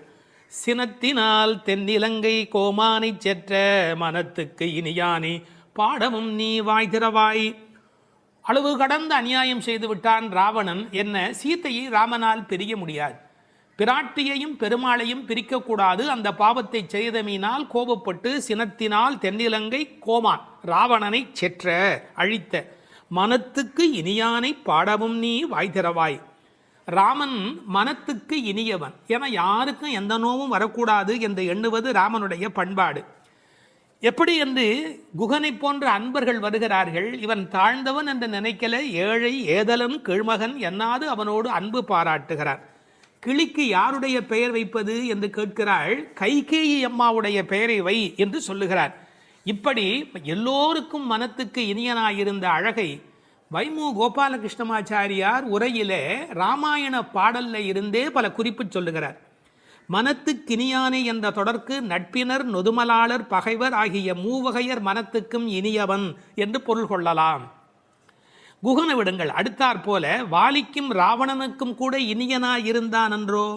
மூக்கும் காதும் வெம்முரண் முலை கண்களும் முறையால் இழந்து அரற்றிய சூர்ப்பனகையும் போக்கினீர் என் நாசி பொய்த்து என் என்றும் மேக்குயரும் நெடுமூக்கு மடந்தையர்க்கு மிகையன்றோ என்றும் பிழை செய்தீரோ என்றும் சூர்ப்பனகை ராமனை புகழ்ந்து பாடுகிறாள். மார்பில் ராமபானம் பாய்ந்து நின்ற நிலையிலும் வாலி ஓவியத்து எழுத ஒண்ணா உருவத்தாய் என்று சொல்லுகிறான். ஆவி போம் வேலைவாய் அறிவு தந்து அருளினாய் என்று பேசுகிறான். ராவணன் மாலியவானிடத்திலே வந்து சொல்லுகிற போது நாசம் வந்துற்ற காலை நல்லதோர் பகையை பெற்றேன் என்றார். அது மட்டுமல்ல, ராமனுடைய தோற்றத்தை பார்த்துவிட்டு சொல்லுகிறான், ராகவன் மேனி நோக்கி தீயன கொடிய வீர சேவகச் செய்வை கண்டால் நாயன தகுதும் அன்றே காமனும் நாமும் எல்லாம் என்று பகைவனை கொண்டாடுகிறான் ராவணன். எனவே ராமனிடத்தில் எல்லோரும் அன்பு பாராட்டுகிற காரணத்தினாலே அவன் மனத்துக்கு இனியவனாக இருக்கின்றான். அந்த மனத்துக்கு இனியானை நாம் பாட இனித்தான் எழுந்திராய். ராமாயணமே சொல்லிவிட்டோம், இன்னும் நீ எழவில்லையே, ஈதென்ன பேருறக்கம். இந்த உறக்கம் நியாயமா? இப்படி தூங்கி தொலைக்கிறாயே. அனைத்தில்லத்தாரும் அறிந்தார். உனக்கு வெக்கமா இல்லை? பக்கம் வீடு எதிர் வீடு எல்லாருமே நீ எழவில்லை என்பதை தெரிந்து வைத்திருக்கிறார். மனிதர்களுடைய இயல்பு தன்னை பற்றி அக்கம் பக்கம் என்ன நினைக்கும் என்கிற ஒரு கூச்ச சுபாவம் உண்டு. அதை இந்த இடத்துல எடுத்து சொல்லி அனைத்தில்லத்தாரும் அறிந்து என்று உரை எழுதினார்கள். ராமானுஜரை நினைவூட்டி உரையிலே இன்னொரு குறிப்பு சொன்னார்கள். திருக்கோஷ்டியூர் கோபுரத்தின் மேல் ஏறி திருவெட்டெழுத்தினுடைய பொருளை ஓரான் வழி உபதேசமாக வருகின்ற ஒன்றை கூட எல்லாரும் அனைத்தில்லத்தாரும் அறியும்படியாக சொன்னவர் ஸ்ரீ ராமானுஜர் அல்லவா? அவரை இந்த இடத்தில் நினைவு கூர்ந்து இந்த பாடல் நிறைவு பெறுகிறது.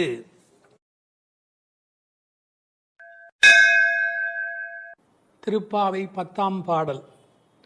நோற்றுச் சுவர்க்கம் புகுகின்ற அம்மனாய் மாற்றமும் தாராரோ வாசல் திறவாதார் நாற்றத்துழாய் முடி நாராயணன் நம்மால் போற்றப் பறைதரும் புண்ணியனால் பண்டொரு நாள் கூற்றத்தின் வாய் வீழ்ந்த கும்பகர்ணனும் தோற்றும் உனக்கே பெரும் துயில்தான் தந்தானோ ஆற்ற அனந்தல் உடையாய் அருங்கலமே தேற்றமாய் வந்து திரவேலோர் எம்பாவாய். இந்த பாடலை நோன்பின் பெருமையால் கண்ணனை கையில் கனிபோல் அடைந்த ஒரு பக்திமிக்க பாவை எழுப்பப்படுகிறாள் என்றும் பார்க்கலாம். அல்லது தூக்கத்தையே நோன்பாக கருதி சோம்பி கிடக்கிற ஒருவளை கேலி பேசுவதாகவும் பொருள் கொள்ளலாம். இப்போது பாடலின் பொருளை முதலில் பார்ப்போம். நோன்பின் பலன் கைவரப் பெற்று அதன் விளைவாக சொர்க்கத்தையே அடைகின்ற பெண்ணே, அந்த சொர்க்கத்தினுள்ளே புகும் பெண் என்றாலும் உறக்கத்தை நோன்பாக கொண்டவளே என்று இன்னொரு பொருள். நீ வாயில் கதவைத்தான் திறக்கவில்லை, வாயை திறந்து பதில் கூடவா சொல்லக்கூடாது? மனம் நிறைந்த திருத்துழாய் துளசி மாலையை திருமுடியில் அணிந்திருக்கிற நாராயணன், நமது போற்றுதலை ஏற்று பலனை வழங்குகின்ற புண்ணியன், முன்னொரு காலத்தில் யவனுக்கு இரையாகி போன கும்பகர்ணன் உன்னுடன் தூக்கப் போட்டிக்கு வந்து தோற்று பெரிய தூக்கத்தை தன் தோல்வியின் அடையாளமாக உனக்கு வழங்கிவிட்டானா என்ன? மிகுந்த சோர்வும் சோம்பலும் ஏன் உனக்கு? இந்த குழுவுக்கே ஒப்பற்ற அணிகலன் போல விளங்குகிறளா அல்லவா நீ? படுக்கையை விட்டு தெளிவுடன் எழுந்து வந்து கதவை திற என்று வெளியில் நின்ற தோழியர் உள்ளே படுத்திருப்பவளை அழைக்கிறார்கள். இதுவே பாடலின் திரண்ட பொருள். இங்கே கேலியும் கிண்டலும் கூட ஒரு வகையான விளையாட்டாக எடுத்துக்கொள்ள ஒரு பகுதி இடம் கொடுக்கிறது. ஒரு பெண் சொல்லி இருக்கிறாள், நான் கடுமையான தவம் பண்ணி சொர்க்கம் போகப் போகிறேன் என்று இவர்கள் பேசிக்கொண்டிருக்கிற போது தோழிகளுக்கு மத்தியில் சொல்லி இருக்கிறாள். அவளை இப்போது எழுப்ப வந்திருக்கிறார்கள். ஆஹா அடியம்மா, நீ சொர்க்கம் போகிற லட்சணம் என்ன என்று எங்களுக்கு தெரியாதா? நோற்று சொர்க்கம் போகுகின்ற அம்மனாய், நீ தவம் பண்ணி சொர்க்கம் போவேன் என்று சொன்னாயே, இப்போது படுத்து கிடக்கிறாயே. இப்படி எடுத்துக்கொண்டால் அது ஒரு கேலியான கிண்டலான அவளை பற்றி பேசுகிற ஒரு விளையாட்டு பேச்சாக பொருளாகிறது. உண்மையிலேயே எடுத்துக்கொண்டால் அவள் உண்மையான கடினமான முயற்சி உடையவள், எல்லா நோன்புகளையும் சரியாக மேற்கொள்ளுகிறவள், நாளை வைகுந்தம் சேர வேண்டும் என்ற எண்ணத்தில் தன் வாழ்நெறியை அமைத்து கொண்டவள். எனவே நோற்று சொர்க்கம் போகின்ற அம்மனாய் பெருமைக்கு உரியவளே, நீ தவம் பண்ணி மேலே போவேன் என்று சொன்னாயே, இப்போது தூங்கிக் கொண்டிருக்கிறாயே என்று ரெண்டு வகையிலேயும் பாவத்தை மாற்றி பொருள் சொல்லக்கூடிய பாடல் வரி இது. சொர்க்கம் எது, நரகம் எது? ராமாயணத்திலே சீதா பிராட்டியார் சொல்கிறார், உன்னோடு இருப்பதுதான் எனக்கு சொர்க்கம். ராமனிடத்திலே சொல்கிறார், உன்னை பிரிந்தால் அது நரகமாக ஆகிவிடுகிறது. ஆகவே பெருமானோடு இருக்கிற நேரம்தான் சொர்க்கம். இவள் ஒருவேளை தன் தவத்தின் பலனால் பெருமாளோடு இருக்கிறவளோ, இறைவனுடைய நினைப்பே சொர்க்கமாகிறது, மறப்பே நரகமாகிறது. இது இன்னொரு சிந்தனை. இவளுடைய இயல்பு பக்குவம் காரணமாக உயர்ந்து போய் சாது கோஷ்டியில் சேர்ந்துவிட்ட காரணத்தால் சாமானியரோடு நமக்கென்ன பேச்சு என்ற எண்ணத்தில் வாயாடாமல் இருக்கிறாளோ என்பதை அடுத்த வரி நமக்கு புலப்படுத்தும். தனக்கு உரிய நல்ல கோஷ்டியிலே இருப்பது, சிறந்தவர்களோடு அந்த வர்க்கத்தில் இருப்பதுதான் சொர்க்கமாக மாறுகிறது. நீ அப்படி தகுந்த சாது கோஷ்டியிலே போய் சேர்ந்து விட்டதால் எங்களோடெல்லாம் பேசக்கூடாது என்பதற்காக மாற்றமும் தாராரோ, நீ பதில் தராமல் இருக்கிறாயா என்று ஒரு கேள்வி எழுகிறது. அம்மாடி, உன்னால் வீட்டு வாசல் திறக்க முடியவில்லை, வீட்டு வாசலே திறக்க முடியவில்லையே, உனக்காக வைகுந்த வாசல் திறக்கப் போகிறதா என்று இன்னொரு கிண்டல் பொருளும் அதற்குள்ளே இருக்கிறது. மாற்றம் தாராரோ வாசல் திறவாதார். ஒருவேளை உண்ணாவிரதம் மாதிரி மௌன விரதம் இருக்கிறாயா? அட, வாயில் திறப்பது கடினம், வாயை திறப்பது கூடவா கடினம்? வாசல் செம்மினால் வாயும் செம்ம வேண்டுமோ என்று வியாக்கியானத்திலே இந்த இடத்தை குறிப்பிடுவார்கள். நீ எழுந்து பேச வேண்டாம், கதவை திறக்கக்கூடாதா? கதவை திறக்க வேண்டாம், வாயாலாவது பதில் சொல்லக்கூடாதா? ஏன் இப்படி நீ இருக்கிறாய் என்று அந்த பெண்ணை கேட்பது போல் அந்த பாடல் அமைந்திருக்கிறது. அடுத்து நாராயணனை சொல்லுகிறார்கள். நாற்றத்துழாய்முடி நாராயணன். உலகத்திலேயே மிகப்பெரிய சிறப்பு துளசிக்கு உண்டு. பிறக்கும் போதே அது நறுமணத்தோடு பிறப்பது. அதனால்தான் பின்னாலே பாடுகிறார்கள், இருந்தவண்ணாகிலும் கொண்டு வீசுமினி. துளசி கிடைக்கவில்லை என்றாலும் பரவாயில்லை, துளசி இருந்த மண்ணை எடுத்தாவது எங்கள் மீது வீசுங்கள் என்பார்கள். ஒரு பெருமாள் கோயிலுக்குள் போகிற போது நமக்கு கிடைக்கிற மிகப்பெரிய இன்பமே அந்த திருத்துழாய் நறுமணம். பச்சை கற்பூரம் அது இன்னொரு பக்கம். திருத்துழாய் நறுமணம்தான் கோயிலின் சிறப்பழகு. கண்ணன் திருத்துழாய் அணிந்து அங்கு வந்து சென்றால் 100 குழிக்கு தாங்கும் என்று உரை எழுதுவார்கள். அதாவது அவன் வந்து போன வாசம் அந்த இடம் முழுவதும் நிறைந்திருக்குமா. இப்போது திருத்துழாய் வாசம் வருவதாலே இந்த பெண்களுக்கு உள்ளூர ஒரு கவலை, ஒருவேளை கண்ணன் இங்கே உள்ளே வந்துவிட்டு போயிருக்கிறானோ என்கிற ஒரு சின்ன கவலையும் வெளிப்பட பேசுகிறார்கள். நாற்றத்துழாய்முடி நாராயணன். நான் துளசியை பற்றி ஒரு மருத்துவ புத்தகம் படித்து கொண்டிருந்தேன். அதில் துளசி பிராணசக்தியை கூட்டி நம்முடைய கபத்தை குறைக்கக்கூடியது. அது மட்டுமல்ல, அது 100 வகையான மேலான மருந்தாக அது பயன்பட்டு கொண்டிருக்கிறது. துளசி, கருந்துளசி, செந்துளசி, நாதுளசி என்று 4 வகையாக அது கிடைக்கிறது. பிராணசக்தியை கூட்டுகிறது என்பதற்காக அப்படியே எடுத்துக்கொள்ளுகிற போது அது முற்றிலுமாக ஒருவருடைய உடலை மாற்றி அமைக்கக்கூடியது. துறவரத்துக்கு போகிறவர்களுக்கு கூட துணை நிற்கக்கூடியது என்று ஒரு குறிப்பு எழுதி வைத்திருக்கிறார்கள். துளசியோடு ஒரு 5 மிளகு வைத்து 3 நாள் சாப்பிட்டால் 3 மாத காலம் ஒரு பெண் அப்படி சாப்பிட்டால் குழந்தை பேர் இல்லாத பெண்களுக்கு வாய்க்கும் என்று எழுதுகிறார்கள். 9 மிளகு வைத்து அரைத்து 7 நாட்கள் வெறும் வயிற்றில் சாப்பிட்டால் எந்த விஷமும் உரியும் என்று எழுதுகிறார்கள். எனவே மருந்தல்ல, மாமருந்தாக விளங்குவது திருத்துழாய். அந்த நாற்றத்துழாய் முடி நாராயணன். திருவடியில் மட்டுமல்ல, அவன் திருமுடியிலும் இருக்கிற மேன்மையும் ஏற்றமும் பெற்றது இந்த திருத்துழாய். அந்த நாராயணன் நம்மால் போற்ற பறைதரும் புண்ணியனால். இந்த நம்மால் என்பதை நம்மால் என்று பிரித்து சொல்வார்கள், நம்மால் என்று சேர்த்து சொல்வார்கள். அதாவது நாம் இப்போது பாடினால் அவன் நமக்கு பறை தருவான், நம்முடைய மால் நமக்கு பறை தருவான். நமக்கு மால் இருக்குமென்றாலும், மால் என்றால் மயக்கம். சில பேர் சுய மோகிகள், தன்னைத்தானே மோகித்து கொண்டு தன்னை பெரிதாக நினைத்து கொண்டிருப்பார்கள். அப்படிப்பட்ட குறையுடையவராக இருந்தாலும் கூட அவர்களுக்கு கருணை பாலிக்கிறவன் கடவுளாக மாறுகிறான். நம்மால் போற்ற பறை தரும் புண்ணியனால். அவன் புகழை பாடிய மாத்திரத்தில் நமக்கு பறை தருகிறான், புருஷார்த்தங்களை அருளுவதற்கு தயாராக இருக்கின்றான். அடுத்து அந்த பெண்ணை அவர்கள் கேலி பேசுகிறார்கள். அப்படிப்பட்டவனை நாங்கள் பாடுகிற போது கூட நீ தூங்கிக் கொண்டிருக்கிறாயே, இது என்ன நியாயம்? பண்டொரு நாள் கூற்றத்தின் வாய் வீழ்ந்த கும்பகர்ணனும். இந்த பண்டொரு நாள் என்பதற்கு நேரடியாக நீங்கள் பொழிப்புரை எழுதினால் முன்பு ஒரு நாள், அதாவது ராமாயணம் முன்னர் நடந்தது. அப்படி முன்பொரு நாள் நடந்த ராமாயண யுத்தத்தில் கும்பகர்ணன் தோற்று விழுந்தான். இது வெளிப்படையான பொருள். ஆனால் ஒரு நயம் இருக்கிறது. பண்டு ஒரு நாள், ராமாயண கதை படித்தவர்களுக்கு தெரியும், ராவணனை போன்றவர்கள் முதல் நாள் போருக்கு வருகிறார்கள், பின்னாலும் வருகிறார்கள். இந்திரஜித்தன் ஒரு நாள் வருகிறான், பிறகு இன்னொரு நாள் வருகிறான். ஆனால் கும்பகர்ணன் ஒரே ஒரு நாள் தான் போருக்கு வருகிறான், அன்றே மாண்டு போய் விடுகிறார். இந்த மிகப்பெரிய வரலாற்று குறிப்பை பண்டொரு நாள் கூற்றத்தின் வாய்வீழ்ந்த கும்பகர்ணன் என்று குறிக்கிறாள். கூற்றத்தின் வாய்வீழ்ந்த கும்பகர்ணன் என்றால் யமனுடைய வாயில் வந்து விழுந்த கும்பகர்ணன். ராமன் கொன்றான் என்று பழி சொல்ல விருப்பமில்லை. ஒருவர் தண்ணீர் குடிப்பதற்கு ஏரி வெட்டி வைக்கிறார், அதில் வந்து ஒருவர் விழுந்து விட்டால் அது ஏரி வெட்டி அவருடைய தவறா? அது மாதிரி தயரதன் பெற்ற மரகத மணித்தடம் ஸ்ரீராமன், அதில் வந்து விழுந்து இறந்தவன் கூற்றத்தின் வாய்வீழ்ந்த கும்பகர்ணன் என்று நயம்பட பேசுகிறார். 6 மாதம் தூக்கமுடையவன் அவன் தோற்றும் உனக்கே பெருந்துயல்தான் தந்தானோ.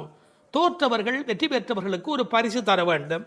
அப்படி கும்பகர்ணன் தோற்றவன் இந்த தூக்கத்தை இவளுக்கு பரிசாக கொடுத்து விட்டு போயிருக்கிறான். கும்பகர்ணன் இவளோடு போட்டி போட்ட போது இவள் வெற்றி பெற்று விட்டாளாம். அந்த கேலி பேசுகிறார்கள், தோற்றும் உனக்கே பெரும் தொழில்தான் தந்தானோ. சோம்பல் எல்லா நோய்களுக்கும் மகப்பேறு மருத்துவ மறை. ஆங்கிலத்திலே என்தூசியாசம் என்று ஒரு வார்த்தை சொல்கிறார்கள். அதை பற்றி ஆழமான பொருள் சொல்லுகிறவர்கள், என்தூசியாசம் என்றால் உற்சாகம் என்று மட்டும் பொருள் அல்ல, இறைமையில் நிறைந்தவர் என்று ஒரு பொருள் கொள்ளுகிறார்கள். எனவே சோம்பல் இறைநிலைக்கு எதிரானது. உயிர்ப்பு இறைநிலைக்கு அடையாளமானது. நீ இப்படி கும்பகர்ணனை போல் தூக்கத்தில் இருக்கிறாயே, நீ அனந்த நிலையில் இருக்கிறார், அதாவது தூக்கமும் இல்லை விழிப்பும் இல்லை, அந்த நிலையில் இருக்கிறாய், ஆற்ற ஆந்தல் உடையாய். ஆனால் நீ யார்? எங்களுக்கு அரும் கலை. நீ வந்தால் எங்கள் கோஷ்டிக்கே பெருமை, எங்கள் கோஷ்டியே ஒளி வீசக்கூடியது, எங்களுக்கு நல்ல அணிகலன் நீ. தேற்றமாய் வந்து திரவேலோர் எம்பாவாய். தேற்றமாய் என்றால் படுத்த நிலையிலேயே அப்படியே எழுந்து வெளியிலே வந்து விடாது. அதுக்கு ஒரு உரை சொல்வார்கள், வால்மீகத்தில் இலக்குவனை பார்க்க தாரை வந்த மாதிரி வந்து விடாதே, நீ உன்னை அழகுபடுத்தி கொண்டு திருத்தமாக வர வேண்டும் என்ற குறிப்பை அருங்கலமே தேற்றமாய் வந்து திரவேல் என்று பாடுகிறார்கள். 9வது பாடல்.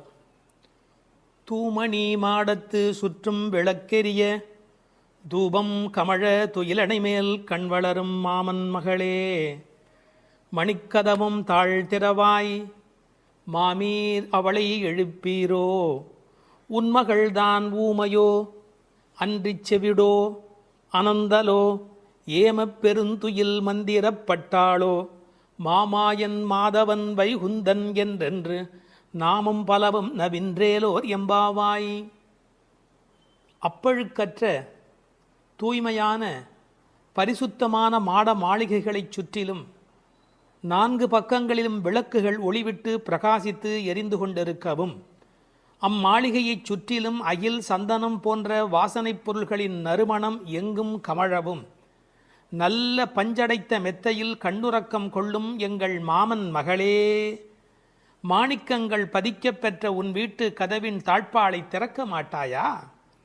திறந்து விரைவில் வந்து எங்களுடன் சேர்ந்து கொள்ள மாட்டாயா? மாமிகளே, நீங்களாவது அவளை எழுப்பிவிட மாட்டீர்களா? விடிந்து எவ்வளவு நேரமாகிவிட்டது, நாங்கள் இவ்வளவு நேரம் அவளை அழைத்து கொண்டிருக்கிறோமே, அவளுக்கு என்ன ஆயிற்று? ஒரு வார்த்தை கூட பதில் கூற மாட்டேன் என்கிறாளே, அவள் என்ன பேசும் திறனற்ற ஊமையா? அல்லது நாங்கள் அழைப்பது அவளுக்கு கேட்கவில்லையா, காது கேட்கவில்லையா? அல்லது ஆழ்ந்த பேருறக்கத்தில் படுத்து கிடக்கிறாளா? அல்லது யாரேனும் கட்டுப்படுத்தி அவளை பெருந்துயில் கொள்ளுமாறு செய்து விட்டார்களா? அல்லது ஏதேனும் மந்திரம் மாயம் செய்திருக்கிறார்களா? அதன் வசம் கட்டுப்பட்டு இப்படி பேருறக்கம் கொண்டு கிடக்கிறாளே, நாங்கள் அந்த மாமாய செயல்களில் வல்லவனும் மிகுந்த தவமுடைய இலக்குமியின் கணவனும் வைகுண்டத்திற்கு அதிபதியுமான நாராயணன் பெயரை திரும்ப திரும்பச் சொல்லி பக்தி பரவசத்தில் ஈடுபட்டு அவளை அழைக்கிறோமே, அவள் ஏன் இன்னும் எழுந்து வந்து கதவை திறந்து எங்களுடன் சேர்ந்து இறைவன் திருப்பெயரை சொல்லி வழிபட மாட்டேன் என்கிறாள்? நீங்களாவது கேட்டுச் சொல்லுங்களேன் என்கிறார்கள். இந்த பாடலின் திரண்ட பொருள் இது. தூமணி மாடத்து சுற்றும் விளக்கெரிய. விளக்கு எரிப்பதற்கே நிறைய செல்வம் இருக்க வேண்டும். இது சீர்மல்கும் ஆய்பாடி செல்வச் சிறுமியர்கள் வாழுகிற இடம். அந்த வீட்டினுடைய அமைப்பு எப்படி இருக்கிறது? தூய்மையான ரத்தின மணிகள் அப்படியே பதிந்து வைத்திருக்கிறார்கள். ஒரு குறிப்பு எழுதுகிறார்கள், அரசர்கள் அந்தப்புறத்திற்கு சிறந்த மணியை கொண்டு அற்புதமான கட்டடத்தை அமைப்பார்களாம். அங்கு வேண்டாம் என்று ஒதுக்கப்பட்ட கற்களை கொண்டுதான் அரண்மனையையே கட்டுவார்களாம். இது துவளில் மண்டபம், அது தூமணி மாடம் என்று அதற்கு ஒரு விளக்கம் சொல்கிறார்கள். ஆக இழைத்து இழைத்து தூய்மையான மணியினை கொண்டு வந்து கட்டியிருக்கிறார்கள். அது ரத்தின மணி. இந்த பெண் எழுந்திருந்திருக்க வேண்டும், எழுந்திருக்கவில்லை. ஒரு வித்தியாசம் இருக்கிறது. ஒரு குடும்பம் விழிப்பதற்கு முன்பு விழிக்க வேண்டியவள் அந்த வீட்டில் இருக்கிற பெண். ஏனென்றால் ஆண் எழுந்தால் அவனை மட்டும்தான் சுத்தம் செய்து கொள்கிறார், பெண் எழுந்தால் அந்த வீடே சுத்தமாகிறது என்று ஒரு பொன்மொழி சொல்வார்கள். எனவே ஒரு பெண்ணாகி இருக்கிறவள் இப்படி உறங்கிக் கொண்டிருக்கலாமா? தூமணி மாடத்து சுற்றும் விளக்கெரிய, 4 புறங்களிலும் நல்ல விளக்கு எரிந்து கொண்டிருக்கிறது. அது மட்டுமல்ல, அகில் சந்தனம் போன்ற நறுமண புகை வீசுகிறது. தூபம் கமழ, செல்வச் செழிப்பு. துயிலணை மேல் கண் வளரும், அது தூங்குவதற்காகவே அமைக்கப்பட்டிருக்கிற ஒரு பெரிய மெத்தை. அதாவது அந்த மெத்தையை பார்த்தாலேயே வா வா வா வந்து படு என்று அழைப்பதை போல 5 விதமான சிறப்புகள் அமைந்திருக்கக்கூடிய பஞ்சனை அது. அதில் அழகு இருக்கிறது, மென்மை இருக்கிறது, குளிர்ச்சி இருக்கிறது, சுகம் இருக்கிறது. அப்படிப்பட்ட அருமையான அந்த பஞ்சனையின் மீது அவள் படுத்திருக்கிறாள். தமிழிலே தூங்குகிறார்கள் என்று சொல்ல மாட்டார்கள், கண்வளராய் என்று சொல்வார்கள், மங்களம் கருதி. ஏன்னால் தூங்கிவிட்டார் என்றால் அமங்கலமாகிவிடுமே என்பதற்காக கண்வளராய் என்று சொல்லை பயன்படுத்துவது வழக்கம். சின்ன வயதிலிருந்து குழந்தை கண் வளருது என்று ஒரு வார்த்தை சொல்வார்கள். அதில் ஒரு விஞ்ஞான குறிப்பே இருக்கிறது. உண்மையிலேயே கர்ப்பத்தில் குழந்தை தூங்குவதால் தான் வளருகிறது. அது ஒரு 10 மாத காலம் தாயின் கர்ப்பத்தில் கண் திறக்காது. கண் திறந்து விட்டால் ஊமை, அது விதவிதமான குறைபாடு உடைய ஊனமான குழந்தையா வந்து பிறக்கும் என்று விஞ்ஞான குறிப்பு இருக்கிறது. அந்த குழந்தை கண்களை மூடிக்கொண்டு தூங்கிக் கொண்டே இருக்கும். அதில் என்ன ஆச்சரியம் என்று கேட்டால், அப்போதான் அது வளருகிறது. ஒரு புள்ளியிலிருந்து ஒரு குழந்தையாக முழுமையாக வளருகிறது. அந்த கண் வளருதல் என்பதிலே தூங்கும் போது வளர்ச்சி நிகழ்கிறது என்கின்ற ஒரு குறிப்பு இருக்கிறது. மனிதனுக்கு கூட தூக்கம் அவசியம். ஏன்னா உடம்பில் இருக்கிற செல்கள் தங்களை புதுப்பித்துக் கொள்வதற்கு மனிதன் தூங்க வேண்டி இருக்கிறது. அடுத்து உறவு சொல்லி அழைக்கிறாள், மாமன் மகளே. இவள் அந்தணகுல பெண் என்றாலும் ஆயர் குலமகளாக ஆகும் விருப்பத்தின் காரணமாக ஒரு சம்பந்தத்தை ஏற்படுத்தி கொள்கிறாளாம். இதை உரையாசிரியர்கள் எழுதும் போது ஒரு அழகான வாக்கியமாக குறிப்பிடுகிறார்கள். திருவாய்ப்பாடியிலே ஒரு பிரகிருதி சம்பந்தம் தனக்கு உஜ்ஜீவன ஹேதுவாக ஆண்டாள் ஆசைப்பட்டபடி, அழகிய மணவாள பெருமாள் நாயனாருடைய வியாக்கியானத்திலே திருவாய்ப்பாடியிலே ஒரு பிரகிருதி சம்பந்தம் தனக்கு உஜ்ஜீவன ஹேதுவாக ஆண்டாள் ஆசைப்பட்டபடி மாமன் மகளே என்று உறவு சொல்லி அவள் அழைக்கிறாள். மணிக்கதவம் தாழ்த்திரவாய், அது உள்ளிருப்பது வெளியே தெரியும்படி அமைக்கப்பட்டிருக்கிற ஒரு வீடு. அவள் எப்படி தூங்குகிறாள் என்பது கூட வெளியே தெரிகிறது. அந்த கட்டில், அந்த மெத்தை, அந்த விளக்கு எரிகிறது. இந்த பாடலே மிக ரசமான ஒரு பாடல். திருப்பாவையில் 30 பாட்டு அழகு என்று சொன்னால் இந்த பாட்டுக்கு என்று தனியான ஒரு ரசனை உலகத்தில் தனியான ஒரு கூட்டமே உண்டு. மணிக்கதவம் தாழ்த்திரவாய், நீ வந்து திற. ஏன்னா எழுந்து வந்து திறக்கிற போது நாங்களா திறந்து கொண்டு உள்ள வந்தால் அது மரியாதையாக இருக்காது ஒரு வீட்டுக்குள்ளே. நீ வந்து திற. ஆனால் அவள் அசைவதாக தெரியவில்லை. அவளுடைய அம்மா எழுந்து விட்டாள். அவள் மற்ற வேலைகள் பார்த்து கொண்டிருக்கிறாள். அதனால உறவு சொல்லி அவளை அழைக்கிறார்கள். மாமீர், அவளை எழுப்பீரோ? நீங்கள் அவளை எழுப்பிவிடக்கூடாதா? அப்படி தூங்கி கொண்டிருக்கிறாளே. உன் மகள்தான் தன்னுடைய தோழியினுடைய தாயை பார்த்து சொல்கிறாள், உன் மகள்தான் ஊமையோ அன்று செவிடோ. என்ன பொருள் தெரியுமா? பேச்சு வராதவர்கள் என்று பொருள் அல்ல. ஊமை என்ற சொல்லுக்கு இறை நாமம் சொல்லாதவர் என்று பொருள் என்று எழுதுகிறார். இறைவனுடைய நாமத்தை சொல்ல வேண்டிய சந்தர்ப்பத்தில் சொல்லவில்லை என்றால் பிறகு நாக்கிருந்து என்ன பையன்? பேசாத நாளெல்லாம் பிறவா நாளே என்பார்கள் அல்லவா. உண்ணா நாள் என்பது இந்த உலகத்தில் சாப்பிடாத நாள் அல்ல, உன்னை வணங்காத நாள் தான் உண்மையிலேயே உண்ணா நாள் என்று குறிப்பிடுவார்கள். ஊமையோ அன்றி செவிடோ. ஏன்னா இறைவன் புகழ் கேளாத செவியென்ன செவியே என்று சிலப்பதிகாரம் பேசும். இந்த பெருமானுடைய புகழை நாங்கள் சொல்லுகிறோம், அவள் காதிருந்தும் கேட்கவில்லையே. நேற்று வரை நன்றாக பேசினாளே, இன்று என்ன ஊமையாகி விட்டாளா? அழைப்பு அவள் காதில் போய் விழவில்லையா? அல்லது இரண்டுமே அவளுக்கு இணைந்து விட்டதா? சோம்பல் வயப்பட்டாளா? யாரேனும் மந்திரம் மாயம் செய்து விட்டார்களா? என்ன நடந்து விட்டது? ஊமையோ அன்றி செவிடோ. மாமாயன் மாதவன் வைகுந்தன் என்றென்று நாமும் பலவும் நவின்றேலோர் எம்பாவாய். ஏன்னா மந்திர துயில் பட்டாளே. இப்படி அவள் பிடிவாதமான ஒரு தூக்கத்தில் போய் மாட்டிக்கொண்டு இருக்கிறாளே. நாங்கள் அழைக்கிறோம். எதை சொல்லி அழைக்கிறோம்? மாமாயன், மகா மாயையில் வல்லவனாகிய பெருமான். மாதவன் நம்முடைய சாதாரண தவம் அல்ல, எல்லா தவங்களுக்கும் அப்பாற்பட்ட பெரும்பொருள். அந்த தவத்தால் அடைய வேண்டியவன் கருணையினால் தானாகவே நம்மிடத்தில் வருவதால் அவன் மாதவன். வைகுந்தத்தில் இருக்கிறவன் என்றாலும் கருணை காரணமாக ஒவ்வொரு கோயிலிலும் அர்ச்சாவதாரத்தில் எழுந்தருளி இருக்கின்றவன். வைகுண்டபதி என்றாலும் இந்த பூமிக்கு கிடைக்கிறவன். வைகுந்தன் என்றென்று நாமும் பலவும் நவின்று. உண்மையிலேயே திருப்பாவையினுடைய நோக்கமே இறைவனுடைய நாமத்தை பல வகையில் சொல்வது.